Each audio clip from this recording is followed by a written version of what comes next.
Bloque I. Tema 1. La Constitución Española de 1978, estructura y contenido. Derechos y deberes fundamentales. Su garantía y suspensión. El Tribunal Constitucional. El Defensor del Pueblo. Reforma de la Constitución. La Constitución Española de 1978, estructura y contenido. La Constitución es la norma jurídica suprema en España, y ninguna otra norma puede contradecirla. En ella se establecen los principios que rigen en la nación, los derechos y los deberes de los ciudadanos, los tres poderes del Estado, y lo relativo a la corona, la organización territorial del Estado, la economía y hacienda del país, el Tribunal Constitucional y la reforma de la propia Constitución. La Constitución Española del 78 es la única de las 9 que han existido en España que no ha sido impuesta. Breve aproximación histórica a su proceso de elaboración. Aunque este punto merece un análisis histórico contextual importante, antes de adentrarnos en el desarrollo del contenido, estructura y valores constitucionales, haremos un breve repaso cronológico por las fases de elaboración del proceso constitucional y sus modificaciones desde entonces. El 20 de noviembre de 1975 muere Franco, y el 22 de noviembre de 1975 Juan Carlos I se proclama rey. 4 de enero de 1977, se aprueba la Ley para la Reforma Política, la cual sienta las bases de la actual democracia, garantizando el principio de soberanía popular y la elección por sufragio universal de los representantes del pueblo. Real Decreto 20/1977, de 18 de marzo, el presidente Adolfo Suárez convoca las primeras elecciones democráticas. Las elecciones generales de España de 1977 se celebraron el miércoles 15 de junio para elegir a los miembros que iban a constituir las Cortes. Fueron unos comicios de carácter histórico, ya que constituyeron las primeras elecciones libres que se celebraban en el país desde los tiempos de la Segunda República, concretamente desde febrero de 1936. 15 de junio de 1977, celebración de elecciones democráticas. 25 de julio de 1977, Comisión Constitucional en el Congreso de los Diputados. Se nombra una ponencia encargada de redactar la Constitución de 1978 formada por 7 diputados, de donde sale el primer anteproyecto. Julio de 1978, debate sin discusión en pleno del Congreso sobre el texto propuesto. 31 de octubre de 1978, ambas cámaras aprueban el texto definitivo. 6 de diciembre de 1978, aprobada por referéndum por el pueblo español. 27 de diciembre de 1978, sanción y promulgación de la CE por Su Majestad el Rey. 29 de diciembre de 1978, publicada en el BOE, entrada en vigor ese mismo día. 27 de agosto de 1992, 1 grados Reforma CE, artículo 13.2, derecho de sufragio a nivel municipal, entrada en la UE, principio de reciprocidad con el resto de países. 27 de septiembre de 2011, 2 grados Reforma Constitucional, art. 135, principio de estabilidad presupuestaria en las administraciones públicas. Rasgos característicos e influencias. Escrita, extensa, tiene 169 artículos, inacabada, menciona materias que no regula, abierta, alude a otras normas, remite a lo compleja, codificada, texto único, no repartido en otras leyes, defectuosa, repeticiones innecesarias. Desde un punto de vista del contenido podemos indicar que se trata de una constitución amplia, quitando la Constitución de Cádiz de 1812, es la más extensa de nuestra histórica, rígida, procedimiento reforzado para su reforma y revisión estricto, popular, democrática o refrendada, consensuada, normativa, aspiración de ser la norma suprema, polivalente o abierta, garantista, de aplicación directa por norma general, pragmática, es decir, de aplicación práctica, liberal, autonomista. Ecléctica, ideológicamente busca ser un texto neutral, consensuado, monárquica, derivada, no es un texto original, se basa en otras constituciones europeas como la alemana de 1949 en cuanto al Estado social y democrático, a la moción de censura, la italiana de 1947 respecto a la organización regional o autonómica del Estado, la francesa de 1958 especialmente respecto a su estructura, la portuguesa de 1976 en cuanto a sus principios rectores, o la sueca de 1809 o la holandesa de 1815 en cuanto al defensor del pueblo y su forma de regular la corona. Estructura y contenido. Por estructura de la Constitución se entiende, desde un punto de vista formal, la distribución de los distintos preceptos a lo largo del texto constitucional. La Constitución española del 78 responde a la estructuración tradicional de las constituciones. Preámbulo. Principios fundamentales, título preliminar, parte dogmática. Articulado. Parte dogmática, título I. Parte orgánica, títulos 2 al 10. La Constitución se divide en títulos, capítulos, secciones y artículos. Consta de 11 títulos, 169 artículos, 4 disposiciones adicionales, 9 disposiciones transitorias, una disposición derogatoria y una disposición final. Tiene un preámbulo que cumple la función de introducción al texto constitucional, señalando los objetivos que éste perseguirá. Dicho preámbulo no tiene categoría de título, no se debe confundir con el título preliminar, ni se encuentra dividido en artículos. Contiene declaraciones políticas en forma retórica y solemne y no tiene carácter normativo, solo declaraciones de principios, valores, fines, intenciones, espíritu. No es norma de aplicación directa porque su concreción no es posible dado su carácter genérico y ambiguo. Por tanto, la Constitución se compone de 11 títulos, 10 numerados y 1, el preliminar, sin numerar, y todos ellos son articulados. El título preliminar y el título I conforman lo que la doctrina ha venido definiendo como parte dogmática de la Constitución, frente al resto de la misma, que se califica como parte orgánica. El título preliminar trata de los principios fundamentales. Son los 9 primeros artículos que contiene los principios generales de organización del Estado, así como los valores superiores del ordenamiento jurídico. Se enuncian una serie de valores superiores que impregnan la generalidad del texto, la organización política, el ordenamiento jurídico y la actividad concreta del gobierno. El título I contiene de los derechos y deberes fundamentales.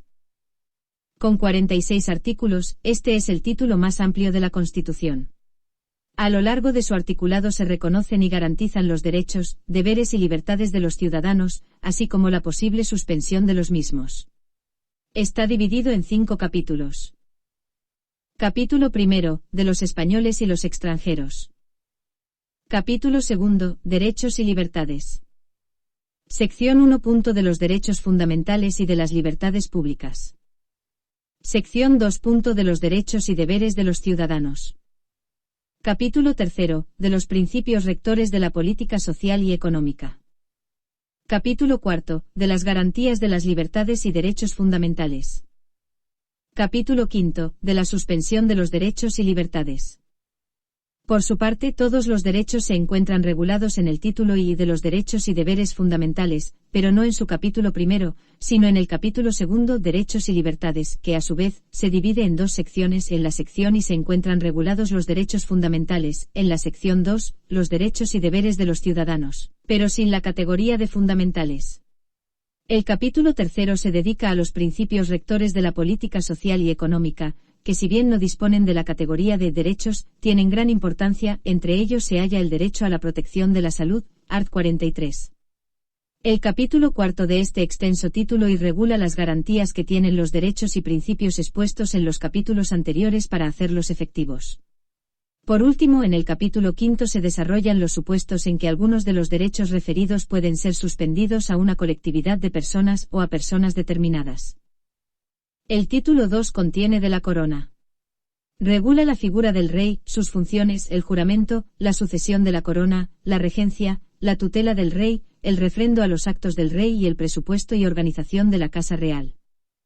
La monarquía parlamentaria se configura como una institución estatal, que representa la unidad nacional, con funciones de arbitraje y moderación de los poderes del Estado, y además se regula la forma de sucesión de la corona. El título 3 de las Cortes Generales. Establece la composición, organización y atribuciones de las Cortes Generales. Regula el procedimiento de elaboración de las leyes, el estatuto de los parlamentarios y el régimen de los tratados internacionales. Está dividido en 3 capítulos. Capítulo primero, de las cámaras. Capítulo segundo, de la elaboración de las leyes. Capítulo tercero, de los tratados internacionales. El título 4 del gobierno y de la administración. Regula la composición y funciones del gobierno, el nombramiento y cese del presidente, vicepresidentes y ministros, así como su responsabilidad criminal. Con respecto a la administración, establece sus principios de actuación y organización, el control jurisdiccional y la responsabilidad patrimonial de la misma. Regula el Consejo de Estado como órgano supremo de carácter consultivo. El título V. Relaciones entre el Gobierno y las Cortes Generales. De las relaciones entre el Gobierno y las Cortes Generales, establece la responsabilidad del Gobierno ante el Congreso de los Diputados, regula la cuestión de confianza, la moción de censura, la dimisión del Gobierno y la disolución de las cámaras. Asimismo, reconoce el derecho de información de las cámaras a través de interpelaciones y preguntas y regula los estados de alarma, excepción y sitio. Título B. Del Poder Judicial. Regula los principios básicos del Poder Judicial, independencia judicial, inamovilidad de jueces y magistrados, exclusividad jurisdiccional y unidad jurisdiccional, la colaboración con la justicia gratuita, la publicidad y oralidad de las actuaciones judiciales, la indemnización del Estado por error judicial, el Consejo General del Poder Judicial, el Tribunal Supremo, el Ministerio Fiscal, la acción popular. Título 7. Economía y Hacienda. Establece el principio de subordinación de la riqueza al interés general, el principio de legalidad en materia tributaria y los principios básicos del régimen jurídico de los bienes de dominio público y de los comunales. Regula el Tribunal de Cuentas y el régimen de elaboración de los presupuestos generales del Estado. Reconoce la iniciativa pública en la actividad económica, la participación de los trabajadores en la seguridad social y la actividad de los organismos públicos, así como la posibilidad de planificación de la actividad económica. Título 8. De la organización territorial del Estado. Regula los principios de organización territorial del Estado, la administración local y las comunidades autónomas. Está dividido en 3 capítulos. Capítulo 1. Principios generales. Capítulo 2. De la administración local. Capítulo 3. De las comunidades autónomas. Título 9. Del Tribunal Constitucional.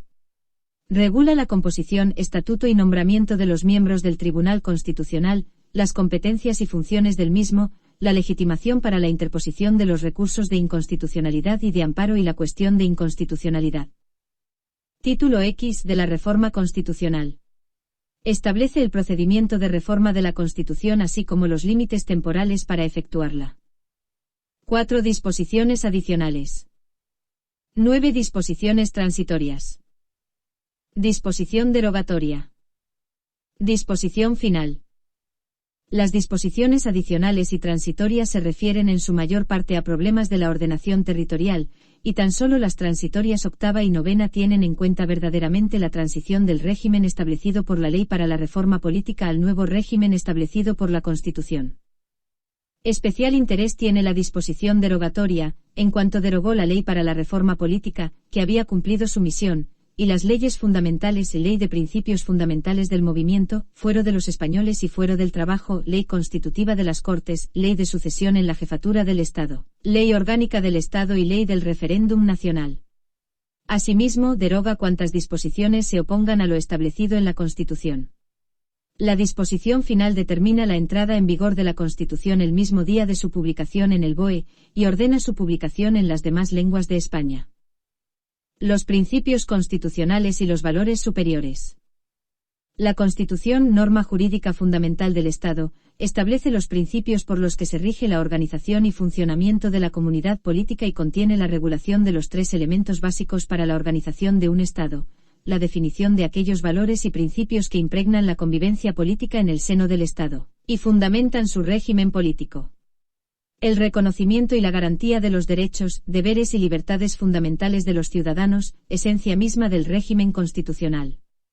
La regulación de la composición, organización y funcionamiento de las instituciones básicas del Estado, estableciendo el sistema de relaciones entre ellos.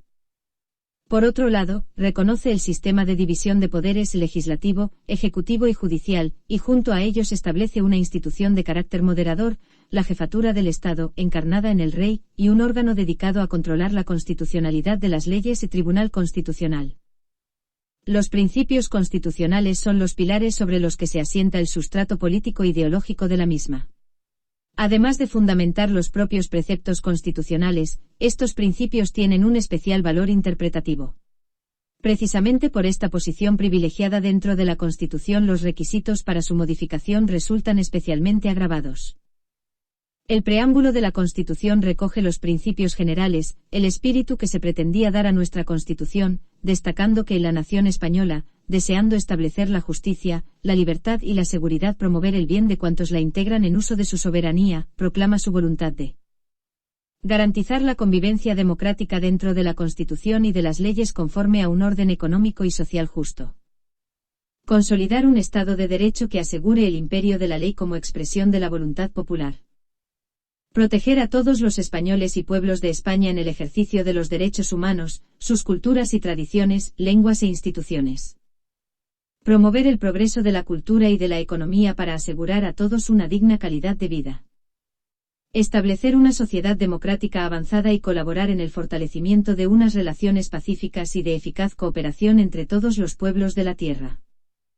Por otra parte, a lo largo de su articulado, la Constitución hace mención expresa a una serie de principios, estos sí de carácter claramente normativo, que vinculan directamente a los poderes públicos, como los específicamente recogidos en el art. 9, entre los que se encuentran los principios de legalidad, de jerarquía normativa, de publicidad de las normas, de irretroactividad de las disposiciones sancionadoras no favorables o de seguridad jurídica.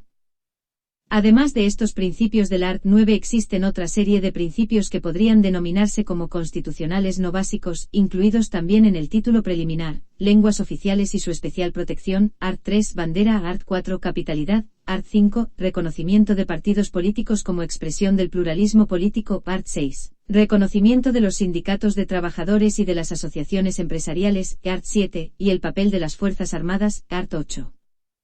El art. 11 recoge lo siguiente. España se constituye en un Estado social y democrático de derecho que propugna como valores superiores de su ordenamiento jurídico la libertad, la justicia, la igualdad y el pluralismo político. La soberanía nacional reside en el pueblo español, del que emanan los poderes del Estado. La forma política del Estado español es la monarquía parlamentaria. Estado social. La Constitución reconoce el Estado social en el preámbulo y en el artículo 1.1 de su título preliminar. Su desarrollo lo realiza a través de lo dispuesto en el capítulo 3, de los principios rectores de la política social y económica, del título I, y en el título 7, Economía y Hacienda. Puede definirse como aquel que garantiza a los ciudadanos el ejercicio de derechos sociales irrenunciables, como el derecho a la educación, al trabajo, a la vivienda o la sanidad pública. No todos los derechos sociales son igualmente exigibles, y en muchos casos se limitan a informar la actuación de los poderes públicos y la actividad judicial. En tal sentido es lo que algunos autores han venido a denominar como el horizonte utópico de la Constitución. No obstante, la consagración de este principio implica que los poderes públicos no solo permiten la igualdad y la libertad, sino que han de intervenir activamente para promover dichos valores y remover los obstáculos que impidan o dificulten su plenitud. Junto a una serie de preceptos donde se busca una redistribución de la renta más justa y equitativa, la Constitución también plantea un Estado intervencionista en la protección de determinados bienes, vivienda, salud, trabajo, cultura, etc. Estado democrático. El Estado democrático tiene una doble vertiente. En primer lugar, el artículo 1.2 reconoce que la soberanía nacional reside en el pueblo español, principio elemental para sostener la convivencia democrática contenida en el preámbulo, y que es fuente de la legitimidad democrática directa del poder legislativo. En segundo lugar, para conseguir esta democracia se requiere un pluralismo político articulado en los partidos políticos, sindicatos o asociaciones empresariales de estructuras democráticas. En lo referente a la participación ciudadana en los asuntos públicos, el art. 23 reconoce el sufragio universal activo y pasivo y el acceso a la función pública en condiciones de igualdad. La participación ciudadana en el Poder Judicial se plasma en el art. 125, que recoge el derecho al ejercicio de la acción pública y mediante la participación en la institución del jurado, en la forma que se determine por las leyes. Estado de Derecho. La Constitución establece el imperio de la ley y garantiza la supremacía del derecho sobre los poderes públicos. Se recoge tal principio consagrando una división de poderes en la que el legislativo goza de legitimidad democrática directa, de donde emanan leyes que gozan de superioridad jerárquica sobre el resto de normas del Estado. Por su parte, el Poder Judicial goza de independencia jerárquica frente a los demás poderes, que garantizan su imparcialidad. Para completar este abanico, el artículo 9.1 establece el principio de legalidad administrativa, según la cual la actuación de la administración pública se rige por el derecho sin que pueda existir acto que no esté amparado por cobertura normativa. Por otra parte, hay que añadir la interdicción, igual a prohibición, de la arbitrariedad de los poderes a que hace referencia el artículo 9.3, que a su vez proclama el principio de publicidad de las normas y el principio de irretroactividad de las disposiciones sancionadoras no favorables o restrictivas de derechos individuales.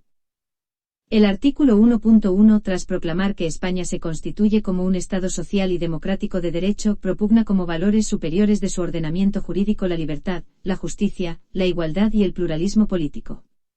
Estos valores son notas definitorias del propio Estado y que evidentemente son guía para los legisladores y para los jueces a la hora de crear e interpretar el derecho. Encierran un ancho margen de actuación ya que se trata de conceptos abiertos, que pueden tener diversas lecturas y donde la evolución social puede modular su interpretación a lo largo de la historia. El propio Tribunal Constitucional, que en numerosas sentencias se ha referido a la Constitución como orden de valores a los que los poderes públicos deben dirigir toda su actuación, ha venido a estimar que la enumeración de valores superiores que contiene este artículo no son un numerus clausus, y de hecho ha concedido este rango al derecho a la vida. La libertad, en cuanto a valor superior del ordenamiento jurídico, tiene su plasmación más específica en el capítulo segundo del título y, bajo la denominación de derechos y libertades. Al proclamar el valor superior de la libertad, la Constitución está consagrando el reconocimiento de la autonomía del individuo para elegir, y la proclama además como valor anterior al propio ordenamiento constitucional y vinculado a la propia naturaleza humana.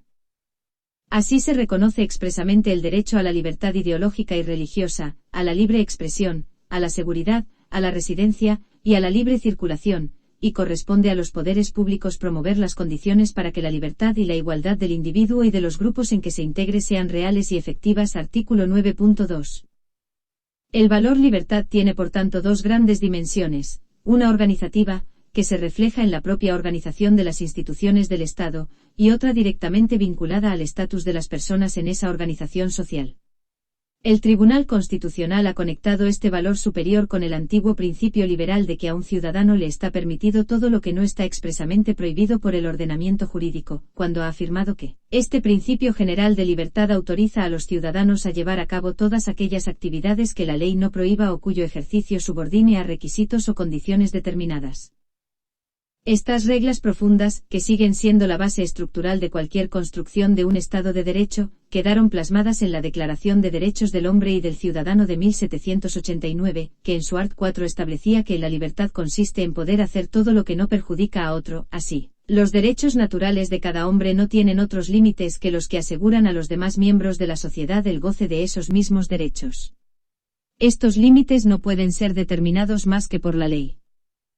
La justicia, el valor justicia no es un valor claramente identificable en abstracto, para muchos se asimila al derecho natural y puede entenderse en cierto sentido como un contrapunto imposible al derecho positivo, pero también como el valor o fin ideal a que debe tender el ordenamiento jurídico. De hecho, algunos autores identifican el valor justicia con los contenidos de libertad del sistema democrático. La Constitución proclama que la justicia emana del pueblo y se administra en nombre del Rey, por jueces y magistrados, y reconoce que todas las personas tienen derecho a la tutela efectiva de jueces y tribunales, sin que en ningún caso pueda producirse indefensión. Dedica el título V al Poder Judicial y el título 9 al Tribunal Constitucional. La igualdad, al incluir la igualdad junto con la libertad como valor superior, la Constitución opta por entender que ambos valores, lejos de ser contrapuestos, han de ser necesariamente armonizados de forma conjunta. Y ello sin que el valor de la igualdad pueda ser perseguida en detrimento del valor superior de la libertad, por tratarse ambos parte inherente de la condición humana. El valor igualdad tiene dos grandes dimensiones. La igualdad formal se plasma en la igualdad ante la ley que recoge el art. 14, cuando afirma que los españoles son iguales ante la ley sin que pueda haber discriminación por razón de nacimiento, raza, sexo, opinión, religión o cualquier otra condición o circunstancia personal o social. La igualdad material, por su parte, pretende remediar la situación de escasez existente en la sociedad mediante una justa distribución de los bienes, respecto al mayor número posible de personas. El Estado debe permitir el ejercicio de sus derechos y libertades por los ciudadanos, pero tutelando que no se produzcan explotaciones de los más débiles ni la potenciación de las desigualdades existentes. Por imperativo del artículo 9.2, los poderes públicos deben promover las condiciones para que la libertad y la igualdad sean reales y efectivas, removiendo los obstáculos que impidan o dificulten su plenitud.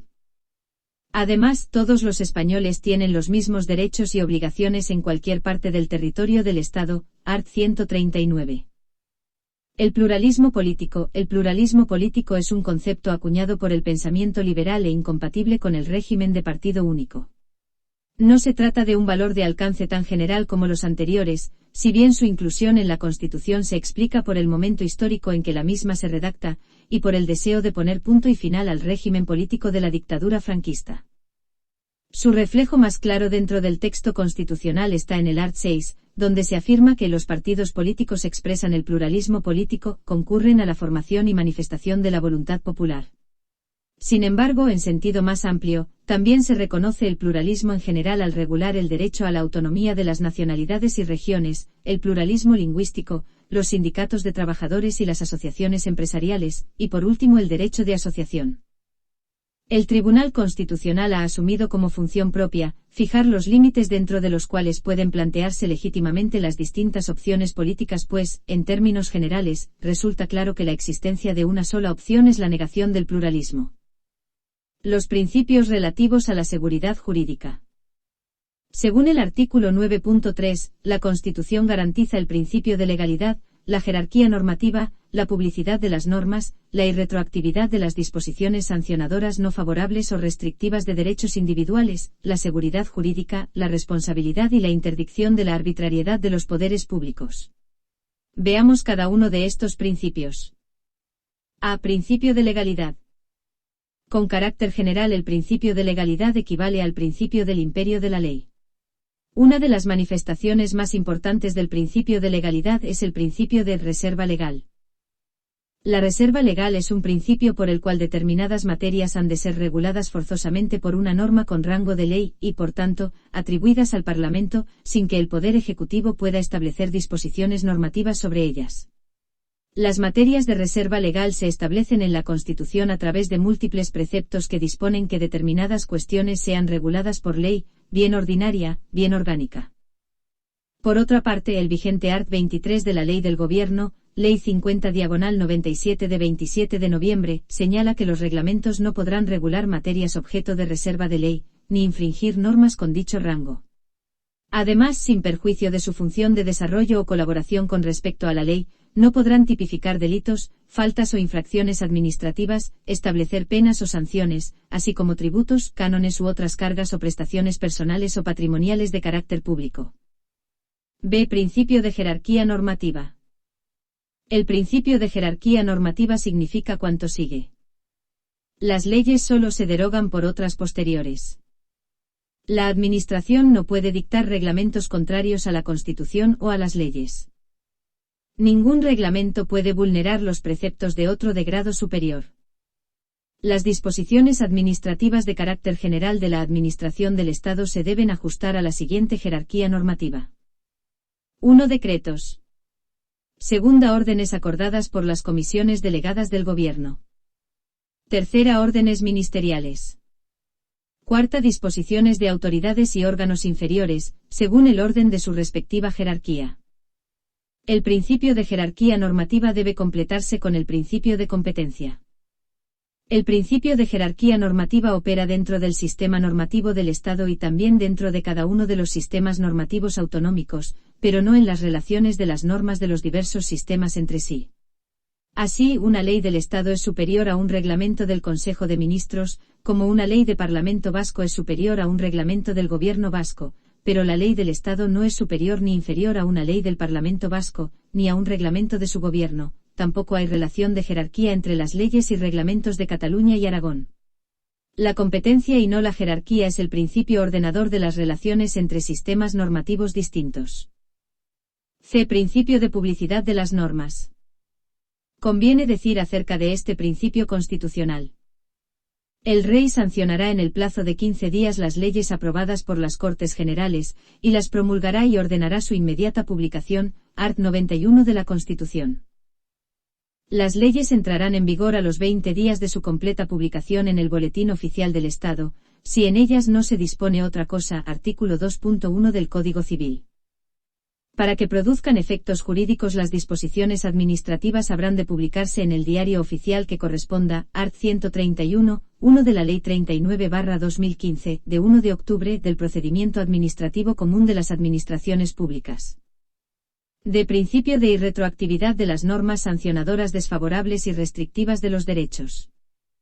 Este principio significa que las leyes desfavorables y restrictivas no pueden regir para derechos nacidos antes de la fecha de su promulgación. La nueva ley debe respetar los derechos nacidos durante la vigencia de la ley anterior, pero no debe respetar obligatoriamente las meras expectativas de derechos. Excepcionalmente puede producirse la retroactividad cuando se trate de norma sancionadora más favorable o de norma más extensiva de los derechos. Ahora bien, esto es una decisión que debe tomar en cada caso el legislador. Así lo previó el legislador del Código Penal cuando estableció en el art. 24 que las leyes penales tienen efecto retroactivo en cuanto favorezcan al reo de un delito o falta, aunque al publicarse aquellas hubiere recaído sentencia firme y el condenado estuviera cumpliendo la condena. El principio de seguridad jurídica. Este principio responde al sentimiento individual que exige conocer de antemano cuáles serán las consecuencias jurídicas de los propios actos. La seguridad jurídica es un principio genérico en el que se incluye el resto de principios enumerados en el artículo 9.3 de la Constitución. Así pues, la seguridad jurídica consiste en la certeza del derecho, que intrínsecamente debe ser claro y preciso, y formalmente publicado. La regla de la irretroactividad antes detallada. La jerarquía normativa que impide una alteración arbitraria de la norma dentro de la actividad administrativa. F. Principio de responsabilidad. Este principio tiene las siguientes manifestaciones. Los particulares tienen derecho a ser indemnizados por las administraciones públicas correspondientes de toda lesión que sufran en cualquiera de sus bienes y derechos, salvo en los casos de fuerza mayor, siempre que la lesión sea consecuencia del funcionamiento normal o anormal de los servicios públicos, art. 106 de la Constitución.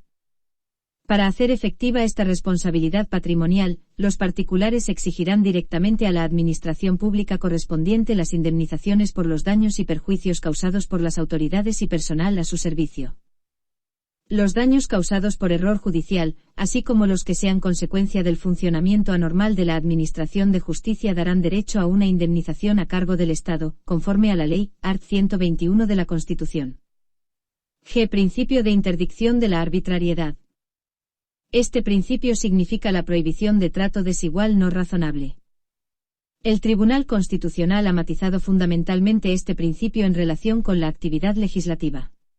Así dice, habrá arbitrariedad y no mero arbitrio legítimo, cuando se aprecie en la ley capricho, inconsecuencia o incoherencia creadoras de desigualdad o de distorsión en los efectos legales. Cuando exista una desproporción tal entre los medios empleados por el legislador y los fines perseguidos que implique un sacrificio excesivo e innecesario de derechos constitucionales.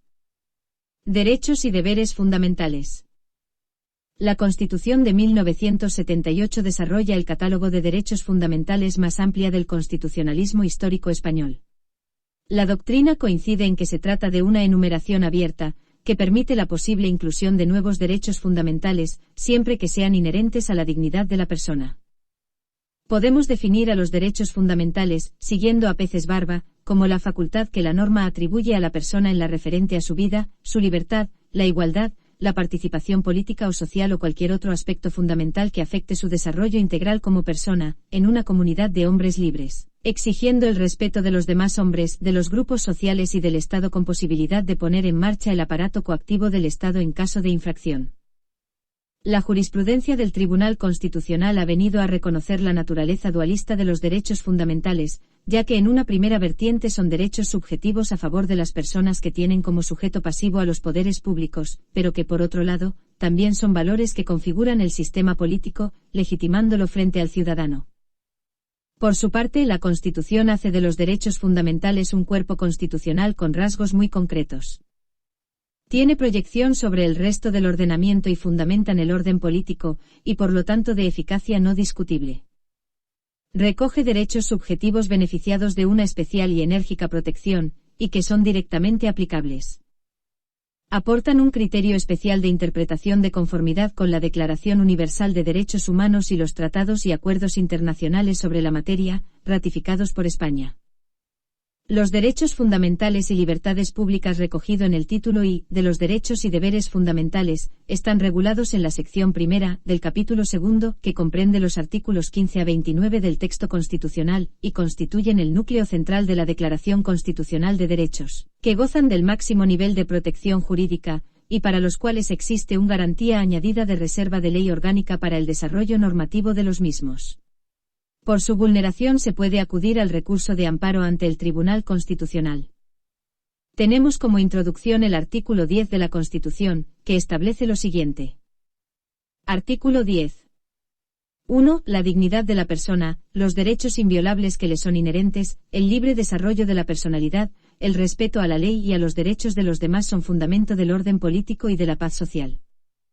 2. Las normas relativas a los derechos fundamentales y a las libertades que la Constitución reconoce se interpretarán de conformidad con la Declaración Universal de Derechos Humanos y los tratados y acuerdos internacionales sobre las mismas materias ratificados por España. Pero esta sección viene precedida del anuncio expreso del principio de igualdad de todos los españoles, art. 14. Los españoles son iguales ante la ley, sin que pueda prevalecer discriminación alguna por razón de nacimiento, raza, sexo, religión, opinión o cualquier otra condición o circunstancia personal o social, con que se inicia el capítulo, con las mismas garantías anteriormente indicadas. A. Derechos de ámbito personal. Tienen tal consideración todos aquellos que resultan consustanciales con la esencia misma la persona, y constituyen una protección directa de los componentes físicos y morales de ésta. A. Derecho a la vida. Art. 15. Todos tienen derecho a la vida y a la integridad física y moral, sin que en ningún caso puedan ser sometidos a tortura ni a penas o tratos inhumanos o degradantes. Queda abolida la pena de muerte salvo lo que puedan disponer las leyes penales militares para tiempos de guerra. El derecho a la vida y a la integridad personal son pues, no solo los primeros derechos desde un punto de vista lógico, sino también los primeros desde la perspectiva de su enunciado y tratamiento constitucional. Este derecho a la vida del art. 15 se proyecta sobre cuestiones tan controvertidas y polémicas, como la pena de muerte, el aborto, la eutanasia y el suicidio.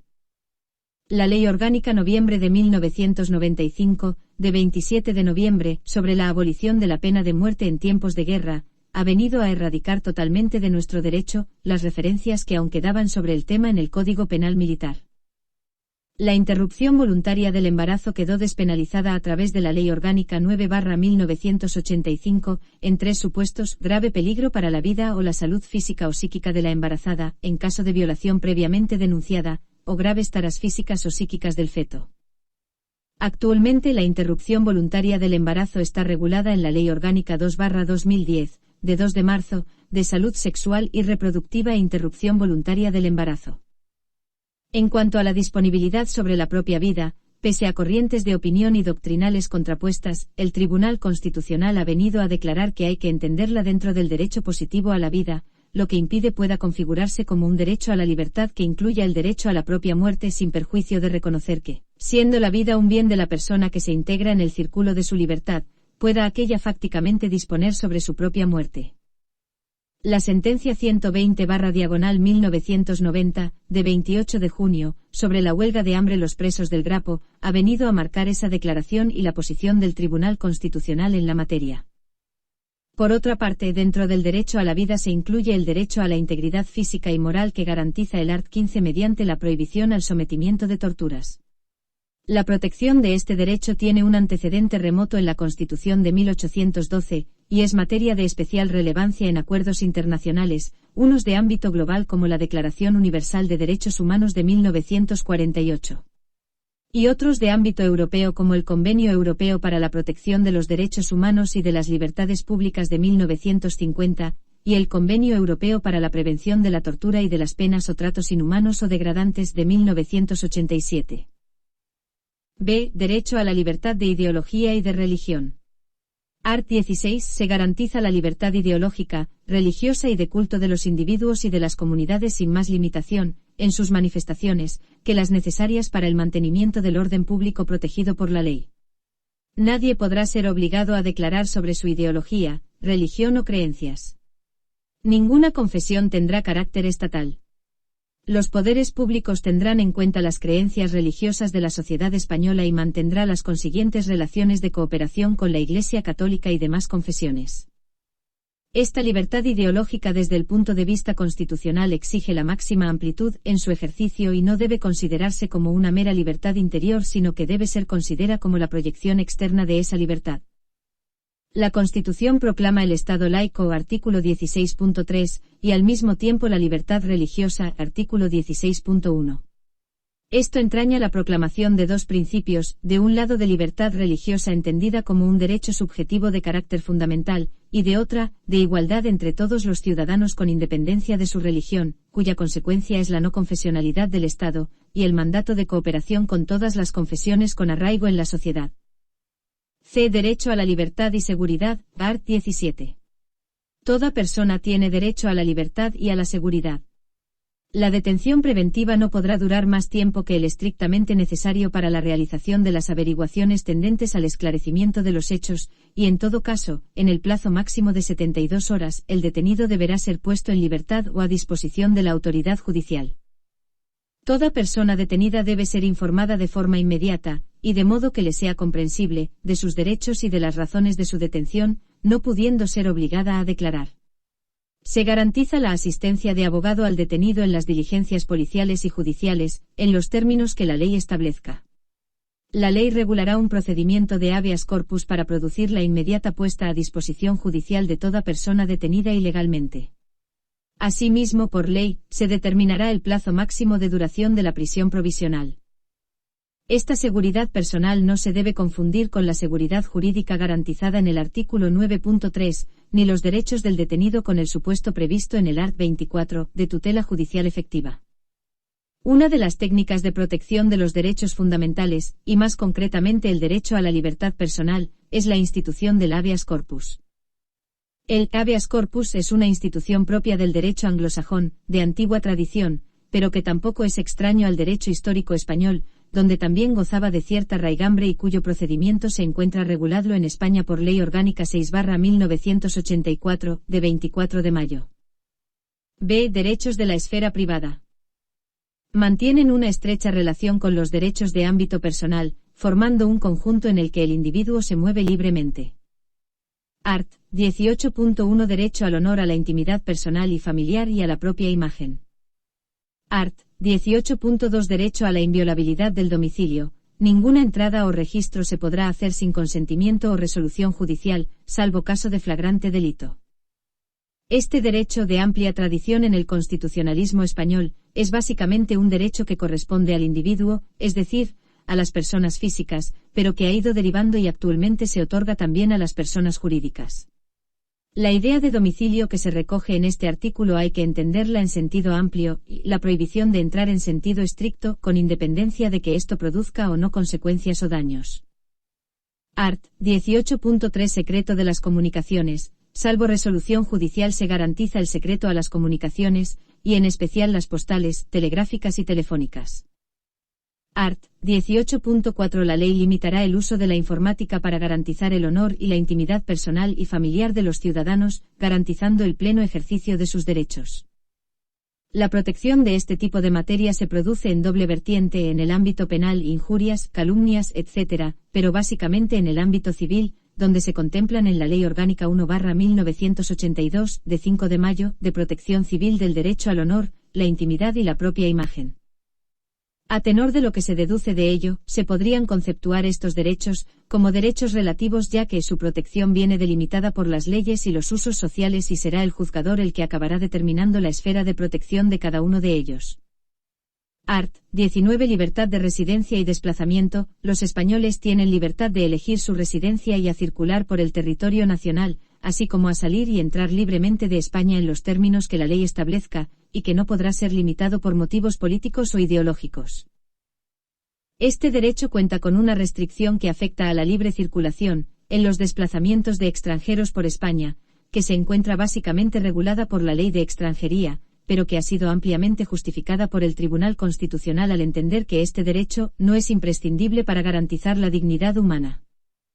C. Derechos de ámbito político o de participación. Se incluyen aquí una serie de derechos que el individuo posee por su condición de una determinada comunidad política. Libertad de expresión, art. 20. Se reconocen y protegen los derechos a expresar y difundir libremente pensamientos, ideas y opiniones, mediante la palabra, el escrito o cualquier otro medio de reproducción. 20.1 a. En este apartado tenemos que indicar que se trata de ideas y opiniones, por lo que quedan incluidas las creencias y juicios de valor. A la producción y creación literaria, artística, científica y técnica, es decir, en los soportes o medios a través de los cuales se ejerce la libertad de expresión. 20.1 b. A la libertad de cátedra como proyección de la libertad de expresión a través de la cátedra. Es una libertad individual y su manifestación institucional está recogida en el art. 27, que reconoce la autonomía de las universidades, en los términos que la ley establezca. A la libertad de información. 20.1, de que consiste en el derecho a obtener y difundir ideas, opiniones y hechos noticiables, en una doble vertiente, de un lado, el derecho a informar al público y de otro, el derecho a recibir información. Estos derechos no son ilimitados, tiene los límites referidos al derecho al honor, intimidad, propia imagen y protección de la juventud y la infancia. No obstante, el Tribunal Constitucional subraya que el derecho a la libertad de expresión y a la información tienen una especial fuerza expansiva, que obliga a realizar una interpretación restrictiva de los límites, y será el órgano judicial quien debe ponderar cuál es el derecho prevalente de los dos en conflicto. A la hora de ponderar, el juzgador debe tener en cuenta que se observen unas reglas mínimas, moderación en las expresiones, buena fe, veracidad entendida como contraste de la información, carácter público o no de los personajes, relevancia de los hechos, etc. La jurisprudencia constitucional ha ampliado este derecho fundamental, en determinados casos, a las personas jurídicas. Derecho de reunión pacífica y sin armas, art. 21, el ejercicio de este derecho no necesitará autorización previa. Cuando se trate de reuniones en lugares públicos o manifestaciones se dará comunicación previa a la autoridad, que solo podrá prohibirla cuando existan razones fundadas de alteración del orden público, o peligro para personas o bienes. El derecho de reunión está regulada por la Ley Orgánica 9/1983, de 15 de julio, y a través de ella podemos saber cuáles son sus características, más de 20 personas con una finalidad determinada, etc., y qué tipo de actos quedan fuera de la misma, en el propio domicilio por razones familiares, la de partidos políticos, sindicatos, etc. Derechos de asociación, art. 22. Se reconoce el derecho de asociación, artículo 22.1. Son ilegales las asociaciones que persigan fines o utilicen medios tipificados como delitos, artículo 22.2. Las que se constituyan al amparo de este artículo deberán inscribirse en un registro, a los solos efectos de publicidad, artículo 22.3. Las asociaciones solo podrán ser disueltas o suspendidas en virtud de resolución judicial motivada, art. 22.4. Se prohíben las asociaciones secretas y las de carácter paramilitar. Artículo 22.5. La Ley 1/2002 de 22 de marzo, regula la constitución de las asociaciones y, en este caso también, reiterada jurisprudencia constitucional amplía este derecho a las personas jurídicas. Derecho de participación política, art. 23. Los ciudadanos tienen derecho a participar en los asuntos públicos directamente o por medio de representante, libremente elegidos en elecciones periódicas por sufragio universal. Artículo 23.1. La participación directa que recoge este artículo es la que se refiere al ejercicio de la iniciativa popular, regulada en el artículo 87.3 y desarrollada por la Ley Orgánica 3/1984, proposición de ley ante las Cortes con el aval de 500.000 firmas, la que afecta al ámbito de participación local, en determinados supuestos, mediante la elección de consejos abiertos que se menciona en el art. 140, así como en las leyes de régimen electoral general y de bases del régimen local, y por último a la figura del referéndum regulado por Ley Orgánica de 18 de enero de 1980. La participación indirecta es aquellas que se lleva a cabo mediante la representación política, a través de representantes elegidos por sufragio universal, libre, directo y secreto. Esta materia se encuentra regulada en la Ley Orgánica 5/1985, de 19 de junio, de régimen electoral central. Los derechos de participación contenidos en este artículo, en un principio, solo se atribuía a los españoles, situación incompatible con el ordenamiento jurídico de la Unión Europea que propició la reforma constitucional de 27 de agosto de 1992, donde se añadió una excepción referente al derecho de sufragio activo y pasivo de los extranjeros en las elecciones municipales. Asimismo tienen derecho a acceder en condiciones de igualdad a las funciones y cargos públicos, con los requisitos que señalen las leyes, art. 23.2. Derecho de petición, art. 29. Todos los españoles tendrán el derecho de petición individual y colectiva por escrito, en la forma y con los efectos que determine la ley. Los miembros de las fuerzas o institutos armados o de los cuerpos sometidos a disciplina militar podrán ejercer este derecho solo individualmente y con arreglo a lo dispuesto en su legislación específica. Artículo 29.2.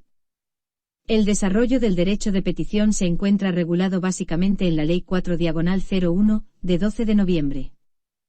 De derechos jurisdiccionales. Tutela judicial efectiva, art. 24. Todas las personas tienen derecho a obtener la tutela efectiva de jueces y tribunales en el ejercicio de sus derechos e intereses legítimos, sin que en ningún caso pueda producirse indefensión. Artículo 24.1. Del artículo 24.2 se deducen dos ideas: derecho a la tutela efectiva y a la no indefensión.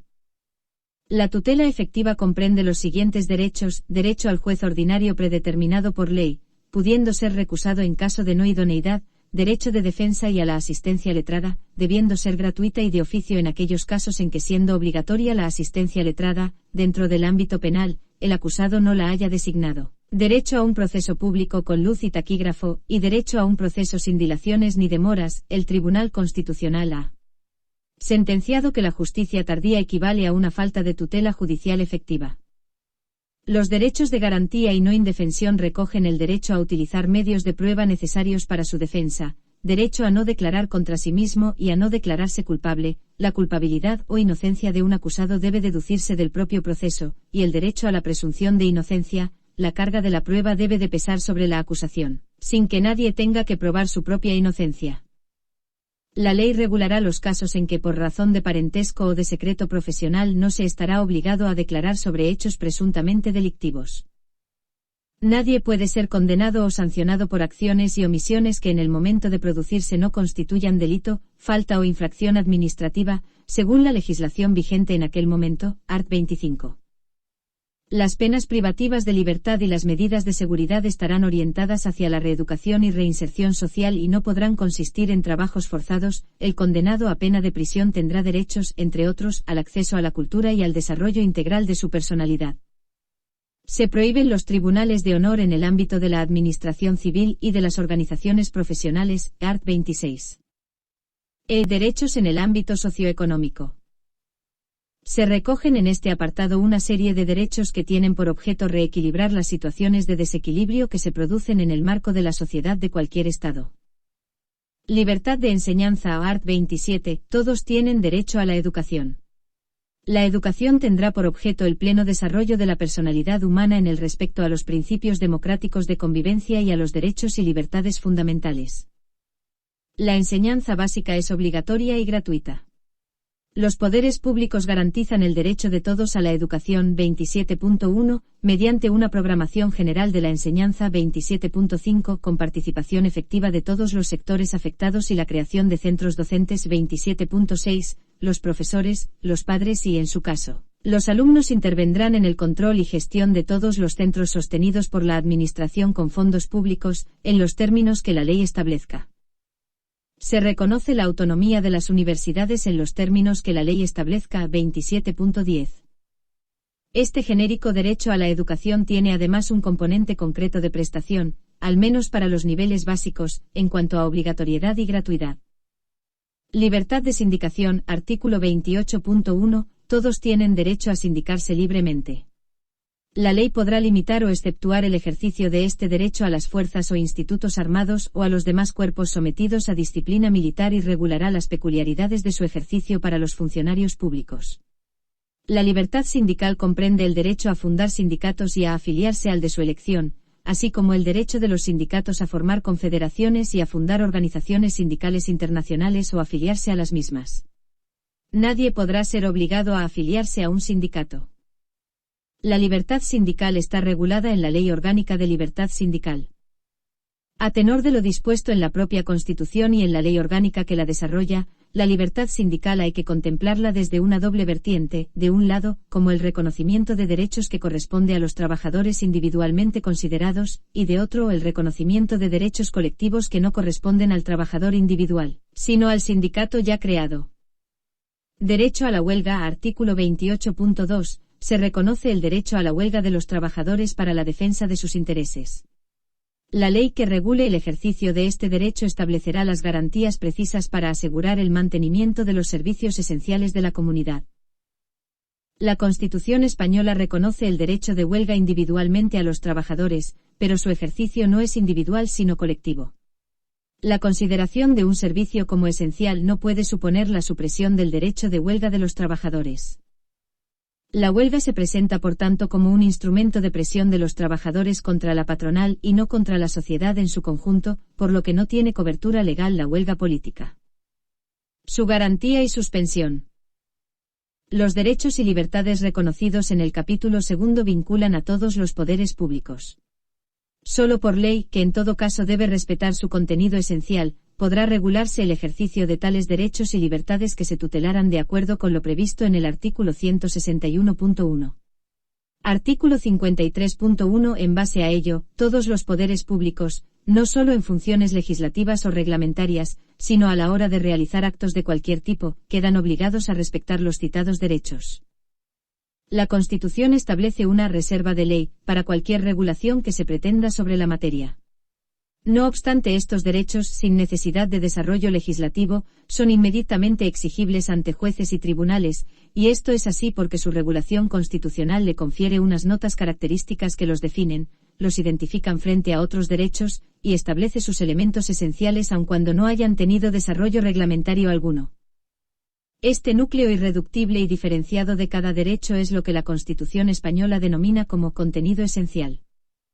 Por tanto, aunque no requieran normas de desarrollo para hacerlos inmediatamente ejecutivos, cualquier normativa que pretenda regularlos con mayor profundidad, como decíamos anteriormente, no solo debe tener rango de ley, sino que dicha ley deberá respetar ese denominado contenido esencial.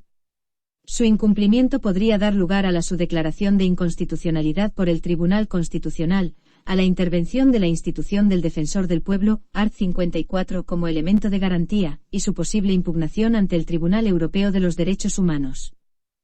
Garantías aplicables a los derechos fundamentales y libertades públicas de la sección primera.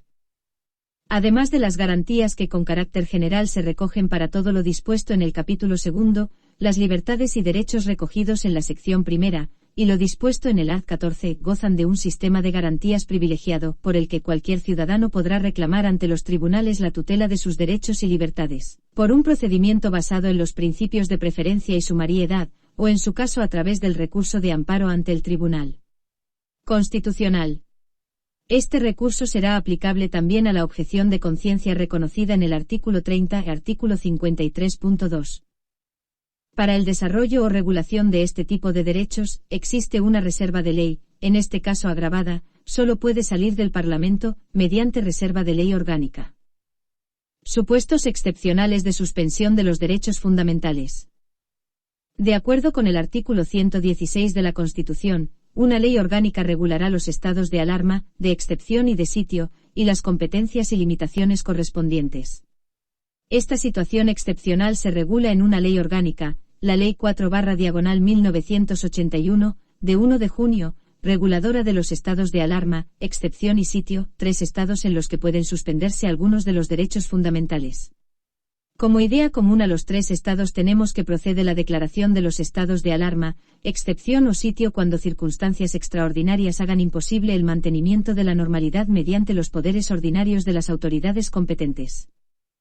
Estado de alarma. Lo adopta, lo declarará el Gobierno mediante decreto del Consejo de Ministros, dando inmediata cuenta al Congreso. El decreto determinará el ámbito territorial al que afecta. Duración, será de un máximo 15 días, prorrogable por dicho plazo con autorización del Congreso. Ámbito territorial, el que diga el decreto. Causas para su adopción. Catástrofes, calamidades o desgracias públicas. Crisis sanitarias, tales como epidemias y situaciones de contaminación graves.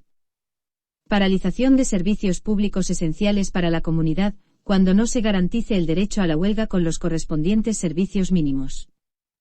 Por desabastecimiento de productos de primera necesidad. Medidas que se pueden acordar. Limitar la circulación o permanencia de personas o vehículos en horas y lugares determinados. Practicar requisas temporales de bienes e imponer prestaciones personales obligatorias. Intervenir y ocupar transitoriamente industrias, fábricas de cualquier naturaleza, con excepción de domicilios privados. Limitar o racionar el uso de servicios o el consumo de artículos de primera necesidad. Impartir órdenes para asegurar el abastecimiento de los mercados y el funcionamiento de los servicios. Estado de excepción. Lo adopta, lo declarará el Gobierno mediante decreto del Gobierno, Consejo de Ministros con autorización del Congreso. La autorización determinará el ámbito territorial, duración y condiciones. El decreto puede ser modificado durante el estado de excepción mediante el mismo método, autorización del Congreso, y el estado de excepción podrá finalizar antes del periodo declarado mediante decreto del Consejo de Ministros. Duración, 30 días máximo, prorrogables por otros 30 previa autorización del Congreso. Ámbito territorial, el que diga el decreto y la autorización. Causas para su adopción. Cuando el libre ejercicio de los derechos y libertades, el normal funcionamiento de las instituciones democráticas, el de los servicios públicos esenciales, o cualquier otro aspecto del orden público, resulten gravemente alterados y mediante el ejercicio de las potestades ordinarias no se pudiesen restablecer. Derechos constitucionales que pueden ser suspendidos, véase enlace a Constitución Española. Art. 17. 17.1. Derecho a la libertad y seguridad. 17.2. Detención preventiva, max 72 horas. 17.4. Habeas corpus. Art. 18. 18.2. Inviolabilidad del domicilio. 18.3. Secreto de las comunicaciones. Art. 19. Libre derecho a elegir residencia, circular y entrar y salir de España. Art. 20. 20.1 a. Expresar pensamientos, ideas y opiniones. 20.1 de comunicar y recibir información veraz por cualquier medio de difusión. 20.5 solo puede acordarse el secuestro de publicaciones por resolución judicial. Art. 21 derecho de reunión. Artículo 28.2 derecho a la huelga. Artículo 37.2 derecho de trabajadores y empresarios a adoptar medidas de conflicto colectivo. Estado de sitio. Lo adopta el Congreso por mayoría absoluta a propuesta del Gobierno, Consejo de Ministros. El Congreso determina el ámbito territorial, duración y condiciones. Duración, lo que se determine, no hay máximos ni mínimos. Ámbito territorial, el que se determine, dentro del territorio nacional, claro. Causas para su adopción. Cuando se produzca o pueda producirse una insurrección o acto de fuerza contra la soberanía o independencia de España, contra su integridad territorial o el ordenamiento constitucional, que no pueda resolverse por otros medios. El Gobierno designará la autoridad militar que haya de ejecutar las medidas acordadas en el territorio a que el estado de sitio se refiera. Derechos constitucionales que pueden ser suspendidos. Los mismos que para el estado de excepción más el artículo 17.3, derechos en la detención, declaración y asistencia de abogado. De la suspensión de los derechos y libertades. Artículo 55. 1. Los derechos reconocidos en los artículos 17, 18, apartados 2 y 3, artículos 19, 20, apartados 1, A y D y 5, artículos 21, 28, apartado 2 y artículo 37, apartado 2, podrán ser suspendidos cuando se acuerde la declaración del estado de excepción o de sitio en los términos previstos en la Constitución. Se exceptúa de lo establecido anteriormente el apartado 3 del artículo 17 para el supuesto de declaración de estado de excepción. 2. Una ley orgánica podrá determinar la forma y los casos en los que, de forma individual y con la necesaria intervención judicial y el adecuado control parlamentario, los derechos reconocidos en los artículos 17, apartado 2, y 18, apartados 2 y 3, pueden ser suspendidos para personas determinadas, en relación con las investigaciones correspondientes a la actuación de bandas armadas o elementos terroristas.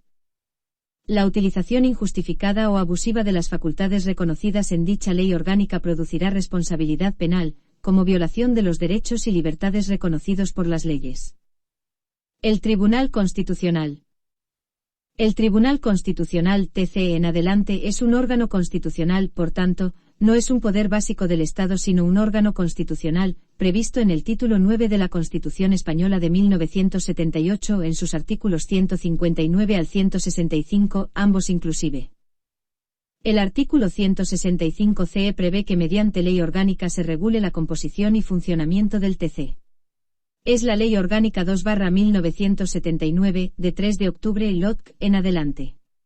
Esta ley orgánica ha sido modificada por la Ley Orgánica 7/1999, de 21 de abril, por la Ley Orgánica 1/2000, de 7 de enero, y recientemente por la Ley Orgánica 6/2007, de 24 de mayo.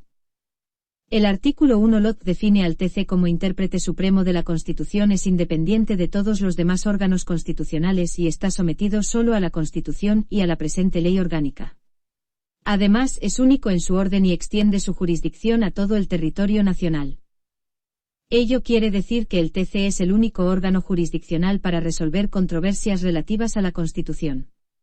Por todo ello, el Tribunal Constitucional es un órgano de garantía de todo el orden constitucional. Es el guardián de la Constitución. Características. Las siguientes notas podrían definir la naturaleza del Tribunal Constitucional. Se trata de un órgano jurisdiccional. El TC es un órgano jurisdiccional porque las cuestiones de las que conoce las resuelve a través de un proceso que concluye mediante sentencia basada en derecho. Dado que es único en su orden jurisdiccional, no hay instancia superior, ante la cual apelar. Por tanto, sus sentencias son inapelables. Ahora bien, aunque el TC sea un órgano jurisdiccional, no forma parte del Poder Judicial. Constituye una instancia única y suprema en su materia. Esto viene a significar varias cosas. A. El TC es un órgano exclusivo y excluyente. Exclusivo porque solo a él corresponde conocer de las competencias que la LOC le confiere y además solo podrá conocer de tales competencias. Excluyente porque el TC, como se ha dicho, es único en su orden y nadie podrá ejercer dichas competencias. B. Por eso el artículo 4 LOC, según redacción por reforma lo 6/2007, de 24 de mayo, establece que en ningún caso se podrá promover cuestión de jurisdicción o competencia al Tribunal Constitucional, el TC es el que delimitará el ámbito de su competencia. Asimismo, el art. 4.2 en su nueva redacción no ofrece dudas al indicar que las resoluciones del Tribunal Constitucional no podrán ser enjuiciadas por ningún otro órgano jurisdiccional del Estado. C. De otra parte, tal y como señala el artículo 164 CE, las sentencias del TC tienen valor de cosa juzgada a partir del día siguiente de su publicación y no cabe recurso alguno contra ellas. Pero además, y esto es verdaderamente importante, es que las sentencias que declaran la inconstitucionalidad de una ley o de una norma con fuerza de ley, y todas las que no se limiten a la estimación subjetiva de un derecho, tienen plenos efectos frente a todos, es decir, tienen eficacia erga omnes. Composición. Conforme al artículo 159 CE, el TC se compone de 12 miembros nombrados por el Rey, de ellos, 4 a propuesta del Congreso por mayoría de 3/5 de sus miembros, 4 a propuesta del Senado con idéntica mayoría, 2 a propuesta del Gobierno y 2 a propuesta del Consejo General del Poder Judicial. Por tanto, A. Se compone de 12 miembros. B. Nombrados por el Rey. C. Entre ciudadanos españoles que sean magistrados, fiscales, profesores de universidad, funcionarios públicos y abogados, que sean juristas de reconocida competencia y con más de 15 años en el ejercicio de su profesión, artículo 159.2 CE. D. Su título es el de magistrados del Tribunal Constitucional, artículo 5 LOC. E. 4 de sus miembros son propuestos por el Congreso de los Diputados por mayoría de 3/5. F. 4 de sus miembros son propuestos por el Senado por mayoría de 3/5. En este caso los magistrados son elegidos entre los candidatos propuestos por las asambleas legislativas de las comunidades autónomas en la forma que determine el reglamento del Senado, reforma lo 6/2007, de 24 de mayo. G. 2 a propuesta del Gobierno de la Nación. H. 2 a propuesta del Consejo General del Poder Judicial, por mayoría de 3/5 del Pleno. Y los magistrados del TC son nombrados por un periodo de 9 años, artículo 159.3 CE, renovándose cada 3 años por terceras partes. En los periodos de renovación, los magistrados salientes permanecerán en su puesto hasta en tanto tomen posesión los magistrados entrantes. J. Ningún magistrado podrá ser propuesto al rey por otro periodo inmediato, excepto cuando hubiera ocupado el cargo por un plazo inferior a 3 años. Artículo 16.4 LOC. Garantías de los magistrados del TC. A. Son independientes en el ejercicio de sus funciones jurisdiccionales sin que ningún otro órgano o instancia pueda dirigir o instruir su labor. B. Son inamovibles por lo que permanecerán en el desempeño de sus funciones sin que puedan ser removidos, cesados, ni suspendidos en el ejercicio de su función por ninguna otra instancia o poder político, siendo únicamente los motivos de cese o suspensión los previstos en la ley, más adelante.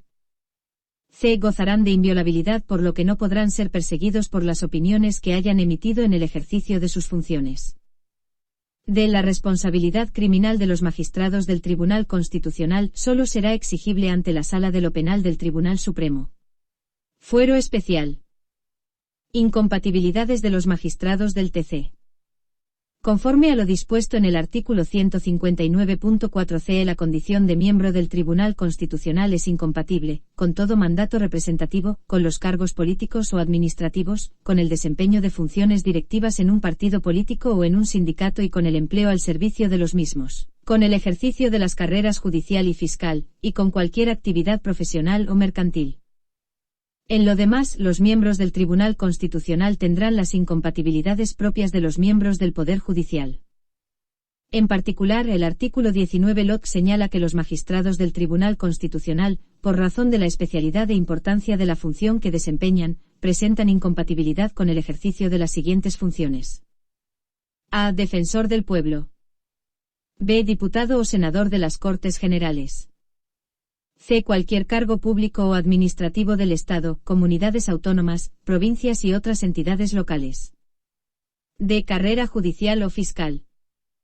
E. Empleos de cualquier clase en tribunales o juzgados de cualquier orden jurisdiccional. F. Funciones directivas en partidos políticos, sindicatos, asociaciones, fundaciones y colegios profesionales o mercantiles, y cualquier empleo al servicio de los mismos. G. Actividades profesionales o mercantiles. H. Las propias de los miembros del Poder Judicial. Cese de los magistrados del TC.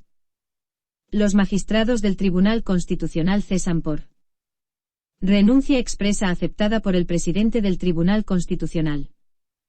Expiración del plazo de su nombramiento. Incurrir en alguna causa de incapacidad prevista para los miembros del Poder Judicial. Incompatibilidad sobrevenida. Dejar de atender con diligencia los deberes de su cargo. Violar la reserva propia de su función. Haber sido declarado responsable civilmente por dolo o condenado por delito doloso o por culpa grave. Organización del TC. El TC consta de los siguientes órganos. A. El presidente. Nombrado por el rey. Elegido por el Pleno del TC en votación secreta que lo propone al rey. Se elegirá por mayoría absoluta o, en su defecto, en segunda votación, por quien obtenga mayor número de votos.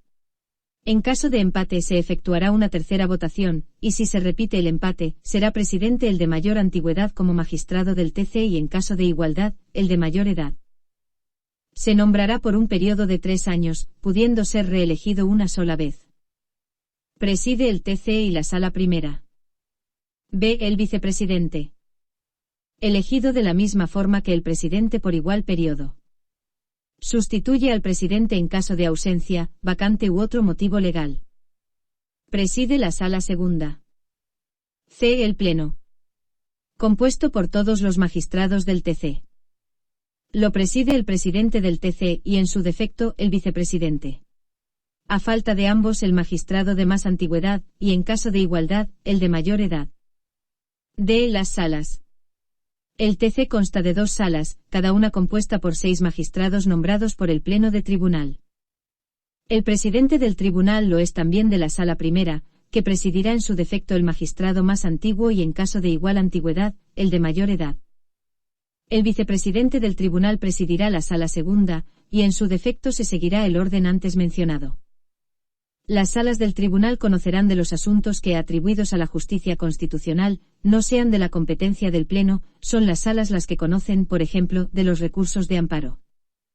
También conocerán las salas de aquellas cuestiones que, habiendo sido atribuidas al conocimiento de las secciones, entiendan que por su importancia deba resolver la propia sala. Las secciones. Cada sala se organizará a su vez en 2 secciones.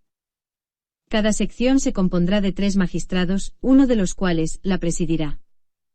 Las secciones abordarán el despacho ordinario y la decisión sobre la admisibilidad o inadmisibilidad de los recursos. Competencias del TC. Conforme al artículo 161 CE, el TC es competente para conocer: a. Del recurso de inconstitucionalidad contra leyes y disposiciones normativas con fuerza de ley. La declaración de inconstitucionalidad de una norma jurídica con rango de ley, interpretada por la jurisprudencia, afectará a esta, si bien la sentencia o sentencias recaídas no perderán el valor de cosa juzgada.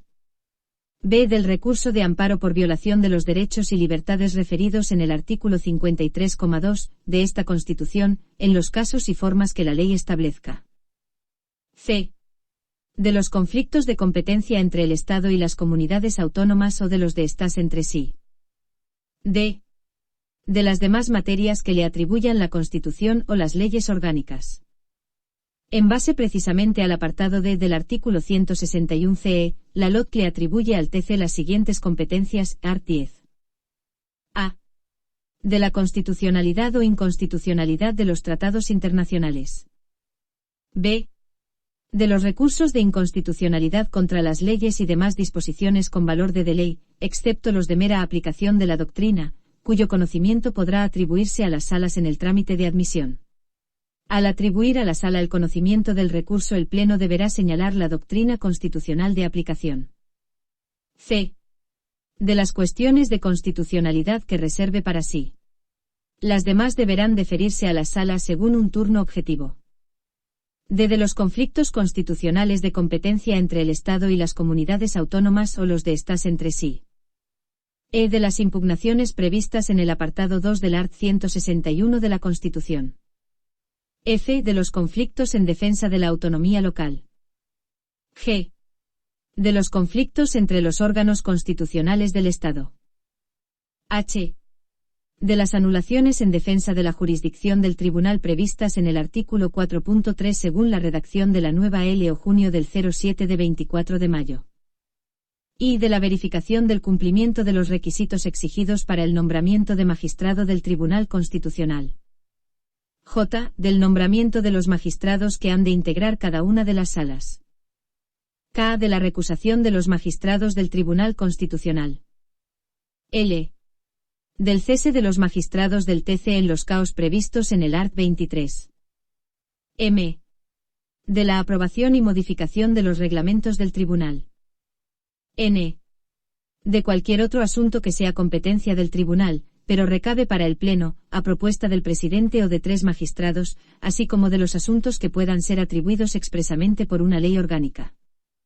Por último, según el artículo 10.2, en los casos previstos en los párrafos D, E y F del apartado anterior, en el trámite de admisión la decisión sobre el fondo podrá atribuirse a la sala que corresponda según un turno objetivo, lo que se comunicará a las partes. Los procesos de inconstitucionalidad. El recurso de inconstitucionalidad.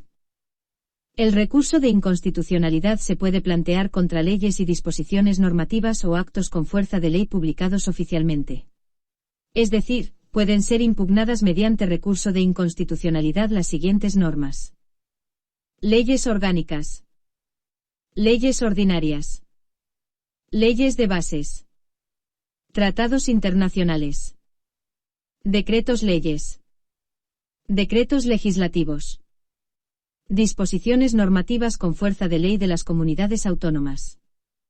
Reglamentos de las cámaras y de las Cortes Generales y los reglamentos de las asambleas legislativas de las comunidades autónomas. El recurso de inconstitucionalidad contra las leyes, disposiciones normativas o actos con fuerza de ley podrá promoverse a partir de su publicación oficial. Artículo 31 LOC. Están legitimados para el ejercicio del recurso de inconstitucionalidad cuando se trate de estatutos de autonomía y demás leyes del Estado, orgánicas o en cualesquiera de sus formas y disposiciones normativas y actos del Estado o de las comunidades autónomas con fuerza de ley, tratados internacionales y reglamentos de las cámaras y de las Cortes Generales. A. El presidente del Gobierno. B. El defensor del pueblo. C. 50 diputados. D. 50 senadores. Para el ejercicio del recurso de inconstitucionalidad contra las leyes, disposiciones o actos con fuerza de ley del Estado que puedan afectar a su propio ámbito de autonomía, están también legitimados los órganos colegiados ejecutivos y las asambleas de las comunidades autónomas, previo acuerdo adoptado al efecto. El recurso de inconstitucionalidad se formular dentro del plazo de 3 meses a partir de la publicación de la ley, disposición o acto con fuerza de ley impugnado mediante demanda presentada ante el Tribunal Constitucional, en la que deberán expresarse las circunstancias de identidad de las personas u órganos que ejercitan la acción y, en su caso, de sus comisionados. Concretar la ley, disposición o acto impugnado, en todo o en parte y precisar el precepto constitucional que se entiende infringido. No obstante lo dispuesto en el apartado anterior, el presidente del Gobierno y los órganos colegiados ejecutivos de las comunidades autónomas podrán interponer el recurso de inconstitucionalidad en el plazo de 9 meses contra leyes, disposiciones o actos con fuerza de ley en relación con las cuales, y con la finalidad de evitar la interposición del recurso, se cumplan los siguientes requisitos. A. Que se reúna la Comisión Bilateral de Cooperación entre la Administración General del Estado y la respectiva comunidad autónoma, pudiendo solicitar su convocatoria cualquiera de las dos administraciones. B. Que en el seno de la mencionada comisión bilateral se haya adoptado un acuerdo sobre iniciación de negociaciones para resolver las discrepancias, pudiendo instar, en su caso, la modificación del texto normativo. Este acuerdo podrá hacer referencia a la invocación o no de la suspensión de la norma en el caso de presentarse el recurso en el plazo previsto en este apartado. C. Que el acuerdo sea puesto en conocimiento del Tribunal Constitucional por los órganos anteriormente mencionados dentro de los 3 meses siguientes a la publicación de la ley, disposición o acto con fuerza de ley, y se inserte en el Boletín Oficial del Estado y en el Diario Oficial de la Comunidad Autónoma correspondiente. Admitida a trámite la demanda, el Tribunal Constitucional dará traslado de la misma al Congreso de los Diputados y al Senado por conducto de sus presidentes, al Gobierno por conducto del Ministerio de Justicia y, en caso de que el objeto del recurso fuera una ley o disposición con fuerza de ley dictada por una comunidad autónoma, a los órganos legislativo y ejecutivo de la misma a fin de que puedan personarse en el procedimiento y formular las alegaciones que estimaren oportunas. La cuestión de constitucionalidad.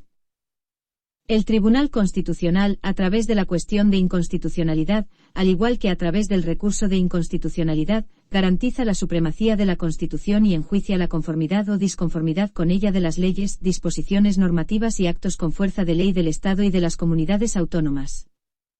La cuestión de inconstitucionalidad solo puede ser promovida, de oficio o a instancia de parte, por jueces y tribunales y han de hacerlo cuando consideren que una norma con rango de ley aplicable al proceso del que conocen y de cuya validez dependa la decisión que hayan de adoptar en el mismo pueda ser contraria a la Constitución. El órgano judicial ha de plantear la cuestión una vez concluso el proceso y dentro del plazo para dictar sentencia o la resolución judicial que proceda, debiendo concretar la ley o norma con fuerza de ley de cuya constitucionalidad duda el precepto constitucional infringido y especificar o justificar en qué medida la decisión del proceso depende de la validez de la norma cuestionada. Antes de adoptar el auto en el que se acuerde el planteamiento de la cuestión de inconstitucionalidad, el órgano judicial debe oír a las partes y al Ministerio Fiscal para que en el plazo común e improrrogable de 10 días puedan alegar lo que deseen sobre la pertinencia de plantear la cuestión de inconstitucionalidad.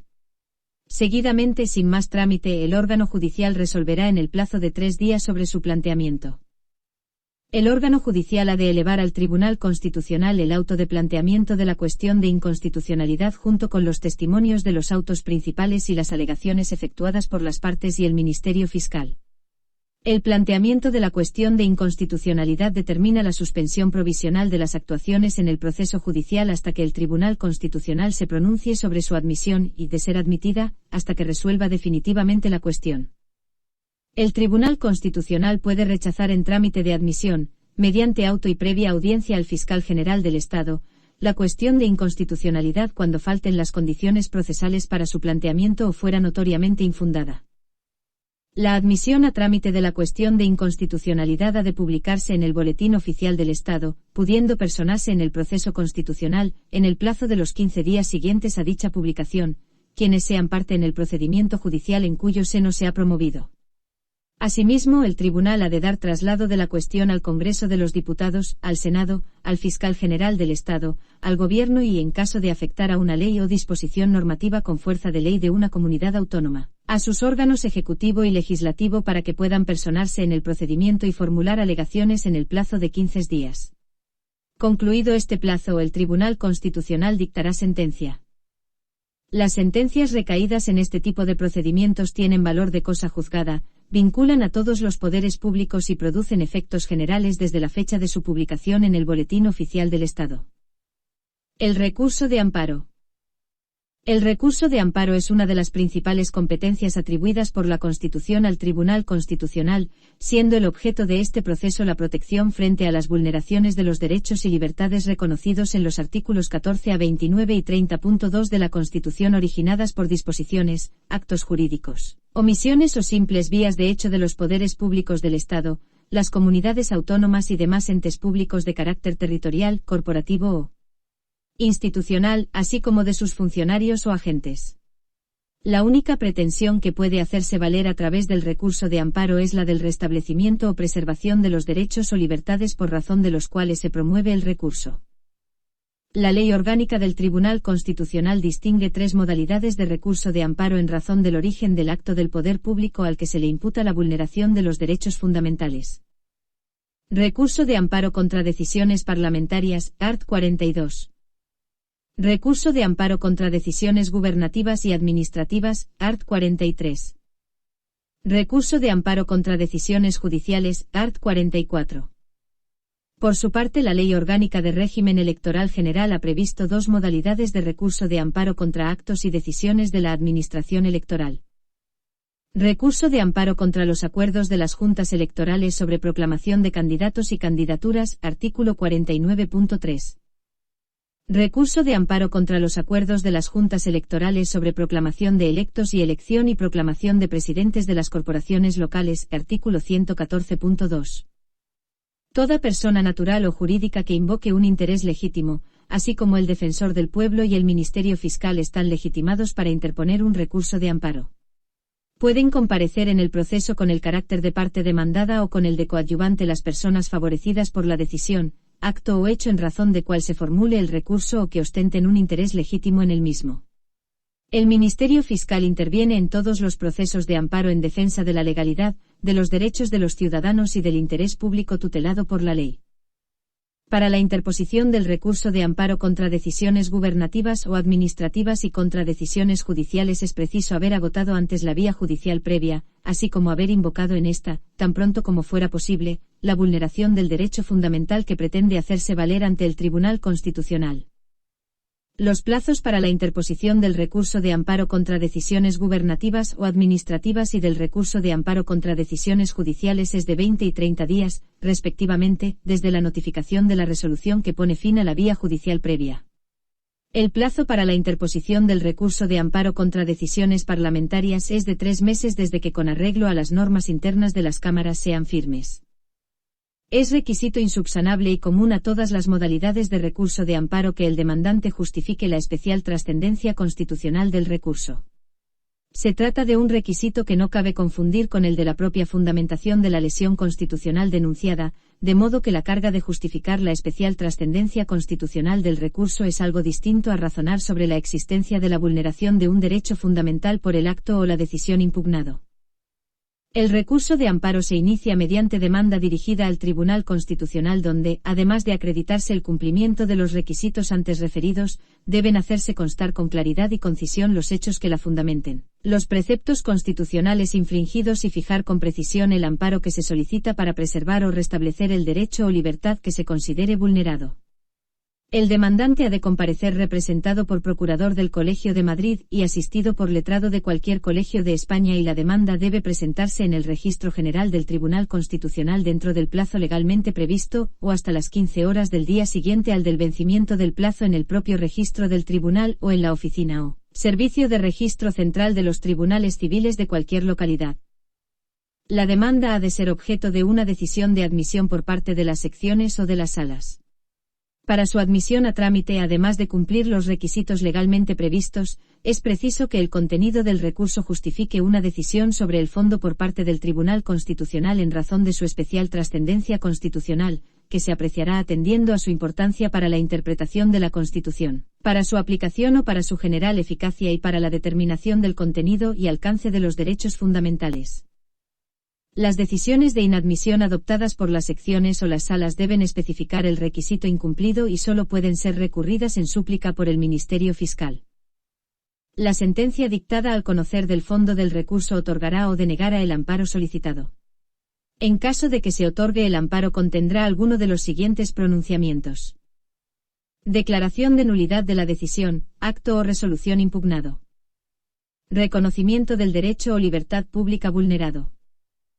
Restablecimiento del recurrente en la integridad de su derecho o libertad con la adopción de las medidas apropiadas, en su caso, para su conservación. Si el recurso de amparo hubiera de ser estimado porque a juicio del órgano que conoce del mismo la ley aplicada lesiona derechos fundamentales o libertades públicas, se elevará la cuestión al Pleno del Tribunal, con suspensión del plazo para dictar sentencia en el proceso de amparo, hasta que el Pleno se pronuncie sobre la constitucionalidad de la ley aplicada.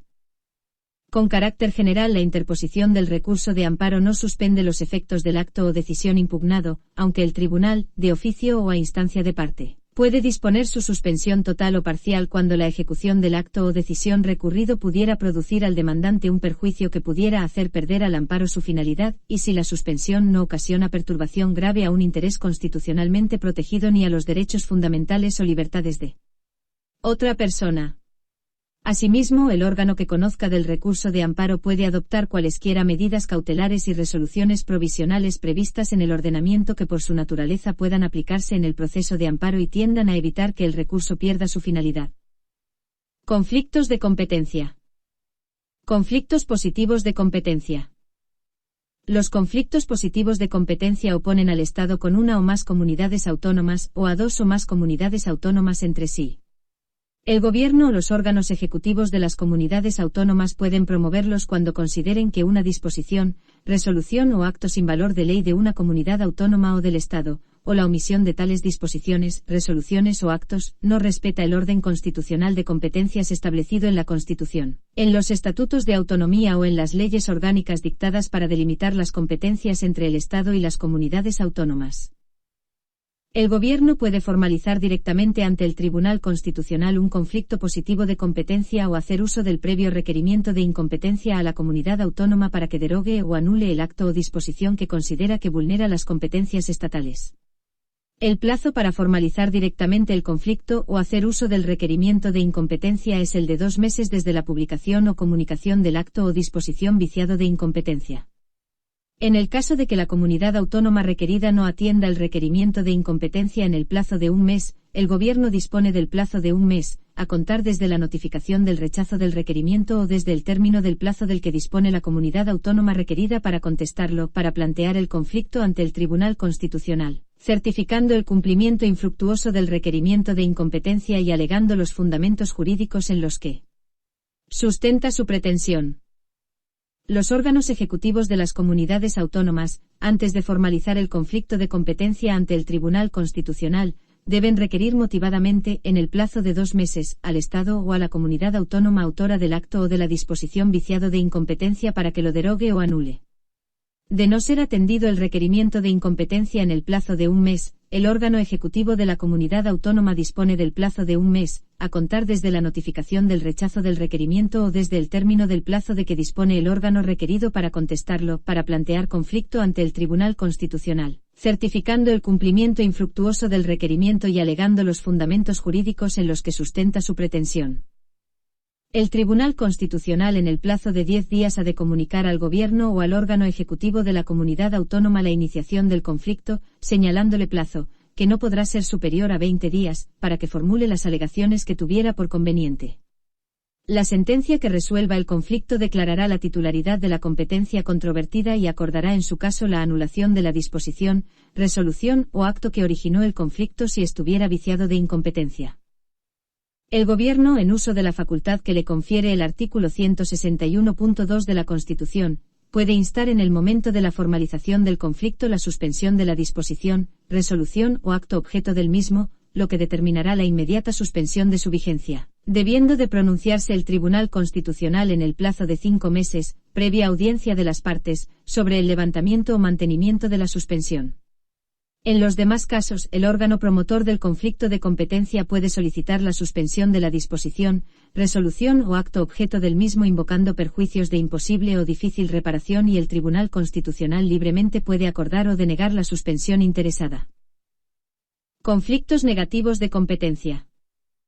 Los conflictos negativos de competencia pueden ser planteados por una persona física o jurídica y por el gobierno frente al órgano ejecutivo de una comunidad autónoma.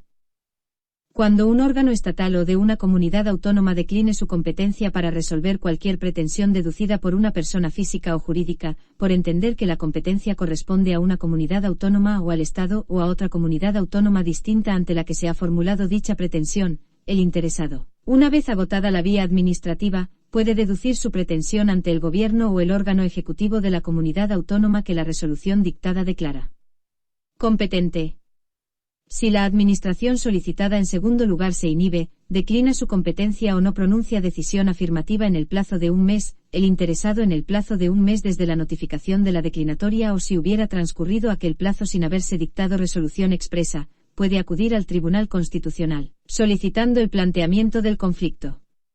Si el tribunal entiende que la negativa de las administraciones implicadas se basa en una interpretación de los preceptos constitucionales o de los estatutos de autonomía o de las leyes orgánicas u ordinarias que delimitan los ámbitos competenciales del Estado y de las comunidades autónomas, declarará mediante auto planteado el conflicto y, tras dar traslado de dicho auto al solicitante y a las administraciones implicadas para que formulen alegaciones, ha de dictar sentencia en la que declarará ¿cuál es la administración competente?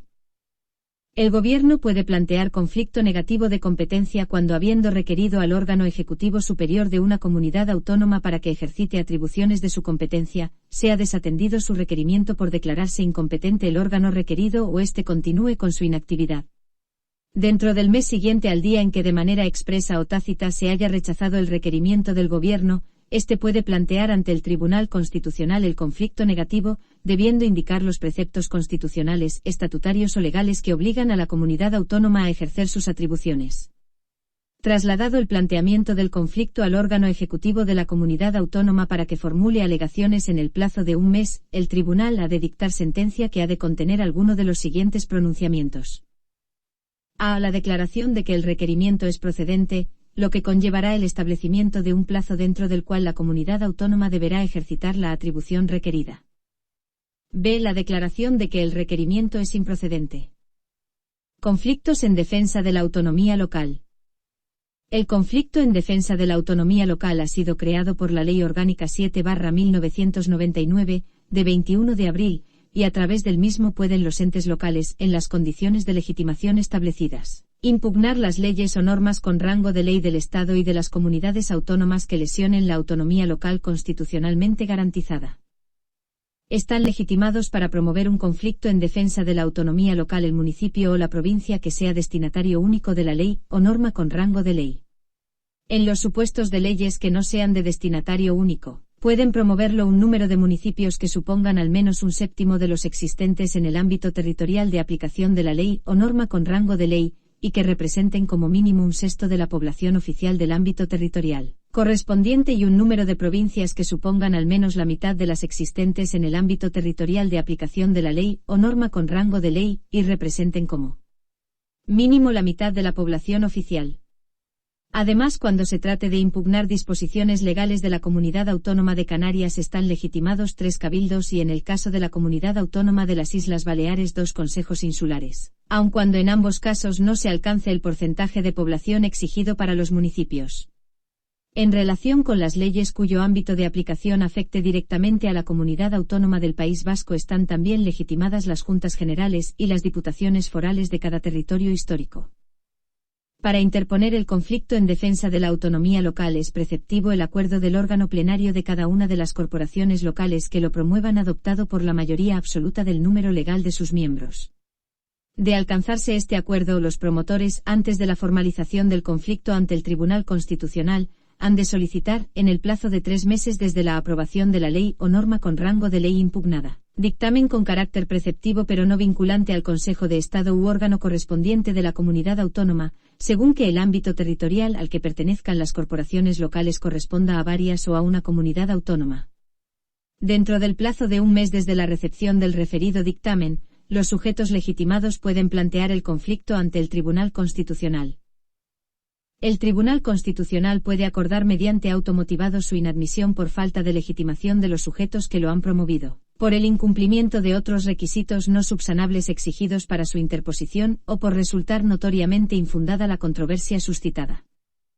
De admitirse a trámite el conflicto, el Tribunal Constitucional, en el término de 10 días, ha de dar traslado del mismo a los órganos legislativo y ejecutivo de la comunidad autónoma de la que hubiera emanado la ley o norma con rango de ley, y a los órganos legislativo y ejecutivo del Estado para que puedan personarse en el procedimiento y formular alegaciones en el plazo de 20 días. El planteamiento del conflicto ha de publicarse en el correspondiente diario oficial. La sentencia que resuelva el conflicto ha de declarar si existe o no vulneración de la autonomía local constitucionalmente garantizada, determinando la titularidad o atribución de la competencia controvertida, y ha de resolver lo que proceda sobre las situaciones de hecho o de derecho creadas en lesión de la autonomía local. Para la declaración, en su caso, de la inconstitucionalidad de la ley o norma con rango de ley que ha dado lugar al conflicto en defensa de la autonomía local, es preciso que el tribunal dicte nueva sentencia si el Pleno decide plantear dicha cuestión una vez resuelto el conflicto, declarando que ha existido vulneración de la autonomía local constitucionalmente garantizada. Este nuevo proceso se sustancia por el procedimiento previsto para la cuestión de inconstitucionalidad. El Defensor del Pueblo. El Defensor del Pueblo es el alto comisionado de las Cortes Generales encargado de defender los derechos fundamentales y las libertades públicas de los ciudadanos mediante la supervisión de la actividad de las administraciones públicas. El Defensor del Pueblo es elegido por el Congreso de los Diputados y el Senado, por una mayoría de 3/5. Su mandato dura 5 años y no recibe órdenes ni instrucciones de ninguna autoridad. Desempeña sus funciones con independencia e imparcialidad, con autonomía y según su criterio. Goza de inviolabilidad e inmunidad en el ejercicio de su cargo. Cualquier ciudadano puede acudir al Defensor del Pueblo y solicitar su intervención, que es gratuita, para que investigue cualquier actuación de la administración pública o sus agentes, presuntamente irregular. También puede intervenir de oficio en casos que lleguen a su conocimiento aunque no se haya presentado queja sobre ellos. El Defensor del Pueblo da cuenta de su gestión a las Cortes Generales en un informe anual y puede presentar informes monográficos sobre asuntos que considere graves, urgentes o que requieran especial atención. Tras la ratificación por el Estado español del Protocolo Facultativo de la Convención contra la Tortura y otros tratos o penas crueles, inhumanos o degradantes, adoptado por la Asamblea de las Naciones Unidas en Nueva York el 18 de diciembre de 2002, las Cortes Generales atribuyeron al Defensor del Pueblo las funciones de Mecanismo Nacional de Prevención de la Tortura, MNP, en noviembre de 2009. El Defensor del Pueblo, en su condición de MNP, realiza visitas preventivas a cualquier centro de privación de libertad destinadas a detectar problemas que pudieran favorecer la comisión de prácticas de tortura o malos tratos. Las conclusiones de estas visitas quedan reflejadas en el informe que cada año presenta a las Cortes Generales y al Subcomité para la Prevención de la Tortura de Naciones Unidas, con sede en Ginebra. El Defensor del Pueblo está auxiliado por 2 adjuntos, en los que puede delegar sus funciones. Naturaleza. El Defensor del Pueblo es el alto comisionado de las Cortes Generales, designado por estas para la defensa de los derechos comprendidos en el título y de la Constitución, sobre los derechos y deberes fundamentales, a cuyo efecto podrá supervisar la actividad de la Administración, dando cuenta a las Cortes Generales. Régimen jurídico. Según el art. 54 de la Constitución, una ley orgánica regulará la institución del Defensor del Pueblo. Esta norma reguladora prevista en la Constitución ha sido Ley Orgánica 3/1981, de 6 de abril, del Defensor del Pueblo. Elección. El Defensor del Pueblo será elegido por las Cortes Generales para un periodo de 5 años, y se dirigirá a las mismas a través de los presidentes del Congreso y del Senado, respectivamente. Se designará en las Cortes Generales una comisión mixta Congreso-Senado encargada de relacionarse con el Defensor del Pueblo e informar a los respectivos plenos en cuantas ocasiones sea necesario. Dicha comisión se reunirá cuando así lo acuerden conjuntamente el presidente del Congreso y del Senado, y en todo caso, para proponer a los plenos de las cámaras el candidato o candidatos a defensor del pueblo. Los acuerdos de la comisión se adoptarán por mayoría simple. Propuesto el candidato o candidatos, se convocará en término no inferior a 10 días al pleno del Congreso para que proceda a su elección.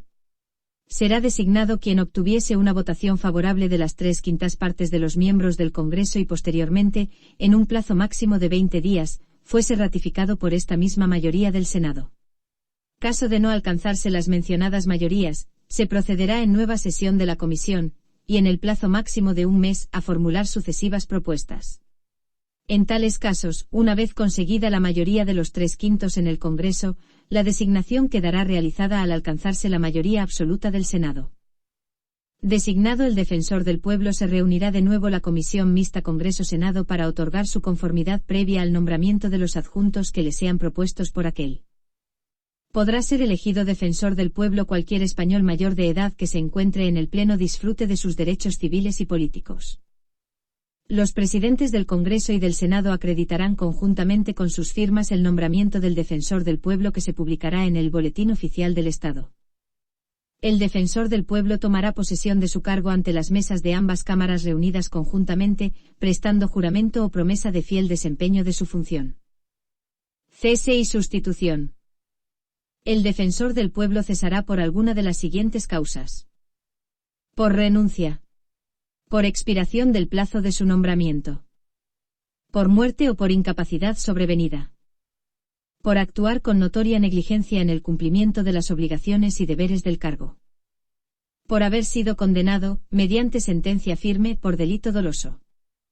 La vacante en el cargo se declarará por el presidente del Congreso en los casos de muerte, renuncia y expiración del plazo del mandato. En los demás casos se decidirá por mayoría de las 3/5 partes de los componentes de cada Cámara, mediante debate y previa audiencia del interesado. Vacante el cargo, se iniciará el procedimiento para el nombramiento de nuevo defensor del pueblo en plazo no superior a un mes.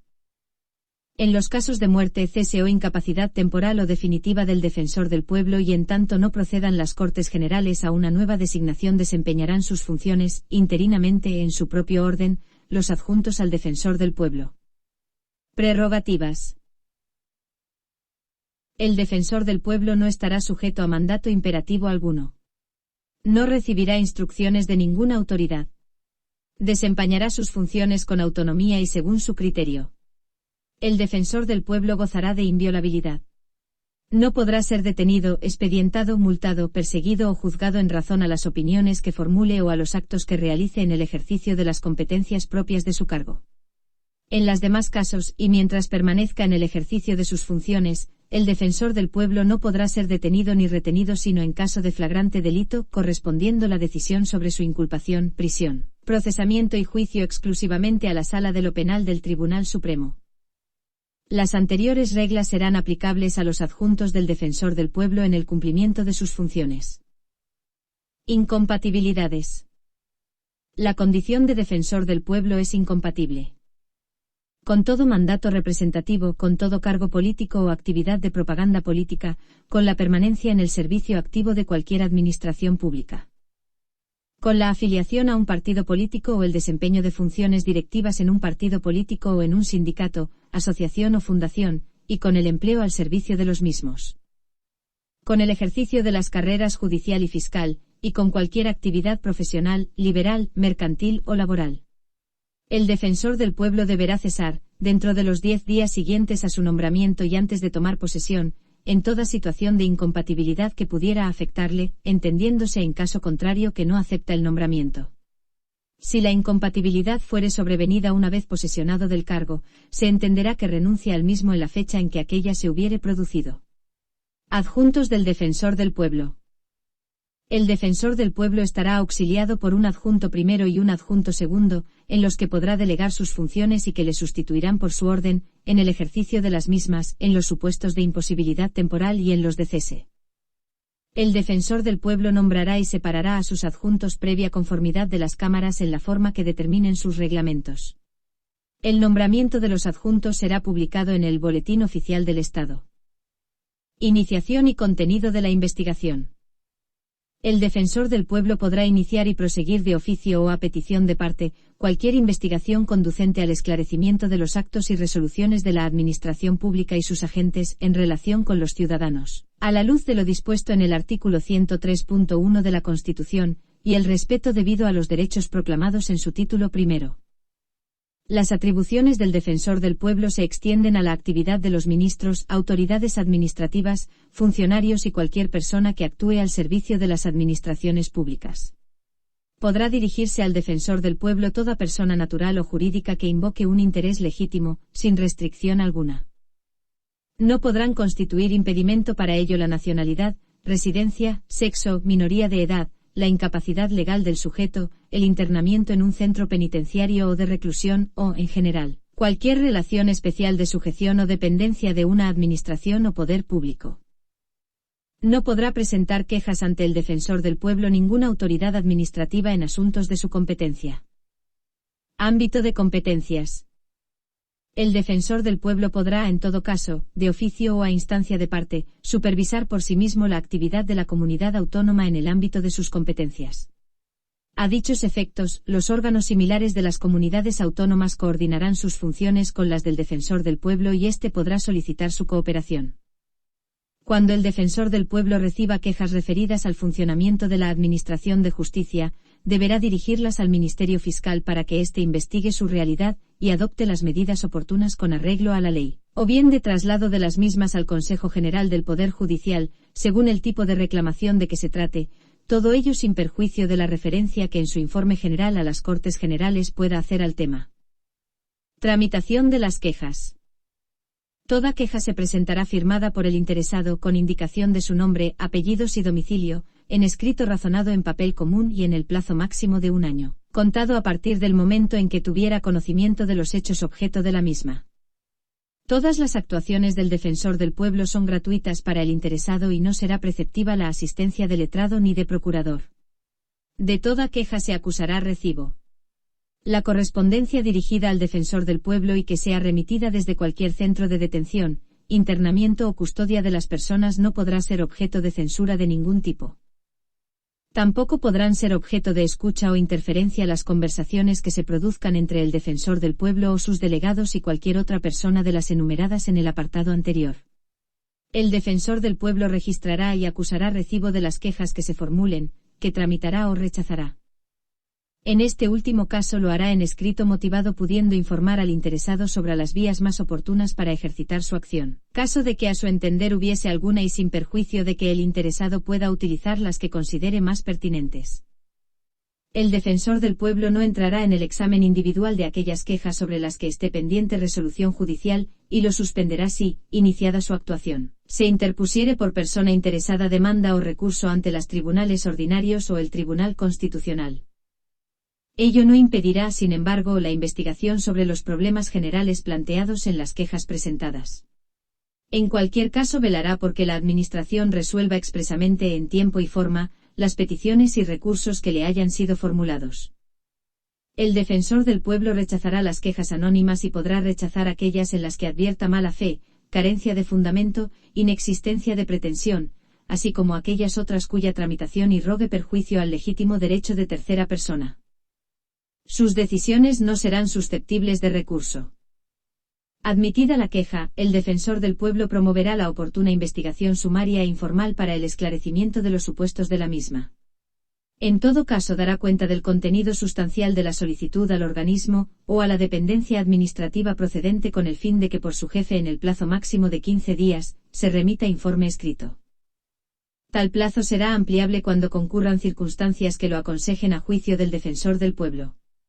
La negativa o negligencia del funcionario o de sus superiores responsables al envío del informe inicial solicitado podrá ser considerada por el defensor del pueblo como hostil y entorpecedora de sus funciones, haciéndola pública de inmediato y destacando tal calificación en su informe anual o especial, en su caso, a las Cortes Generales. Obligación de colaboración de los organismos requeridos.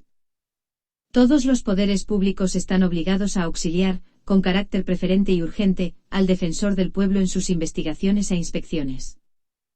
En la fase de comprobación e investigación de una queja o en expediente iniciado de oficio, el defensor del pueblo su adjunto, o la persona en quien el delegue, podrán personarse en cualquier centro de la administración pública, dependientes de la misma a afectos a un servicio público para comprobar cuantos datos fueren menester, hacer las entrevistas personales pertinentes o proceder al estudio de los expedientes y documentación necesaria. A estos efectos no podrá negársele el acceso a ningún expediente o documentación administrativa o que se encuentre relacionada con la actividad o servicio objeto de la investigación, sin perjuicio de su obligación de reserva. Reforma de la Constitución.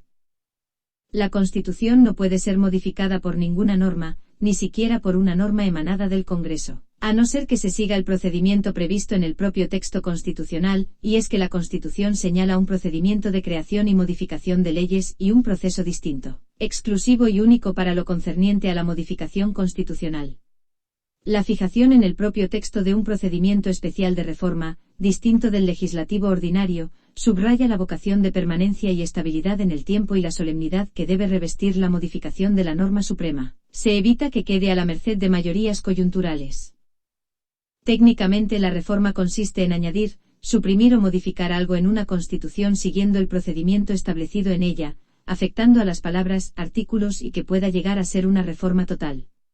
Desde un punto de vista funcional, la reforma puede responder la necesidad de adaptación de la realidad jurídica a la realidad social o política, el llenado de lagunas, la evitación de rupturas violentas o la garantía de la continuidad jurídica del Estado.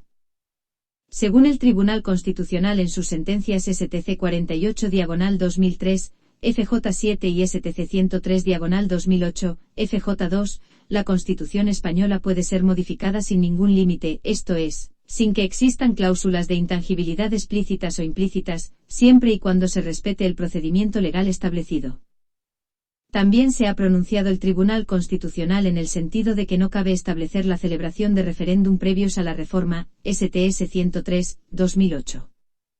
En la regulación del procedimiento de reforma constitucional es aplicable el Reglamento del Congreso, de 10 de febrero de 1982, en concreto en sus artículos 146 y 147, y el Reglamento del Senado, de 3 de mayo de 1994, en sus artículos 158 y 159, además de la Ley Orgánica 2/1980, de 18 de enero, de referéndum, para cuando proceda este.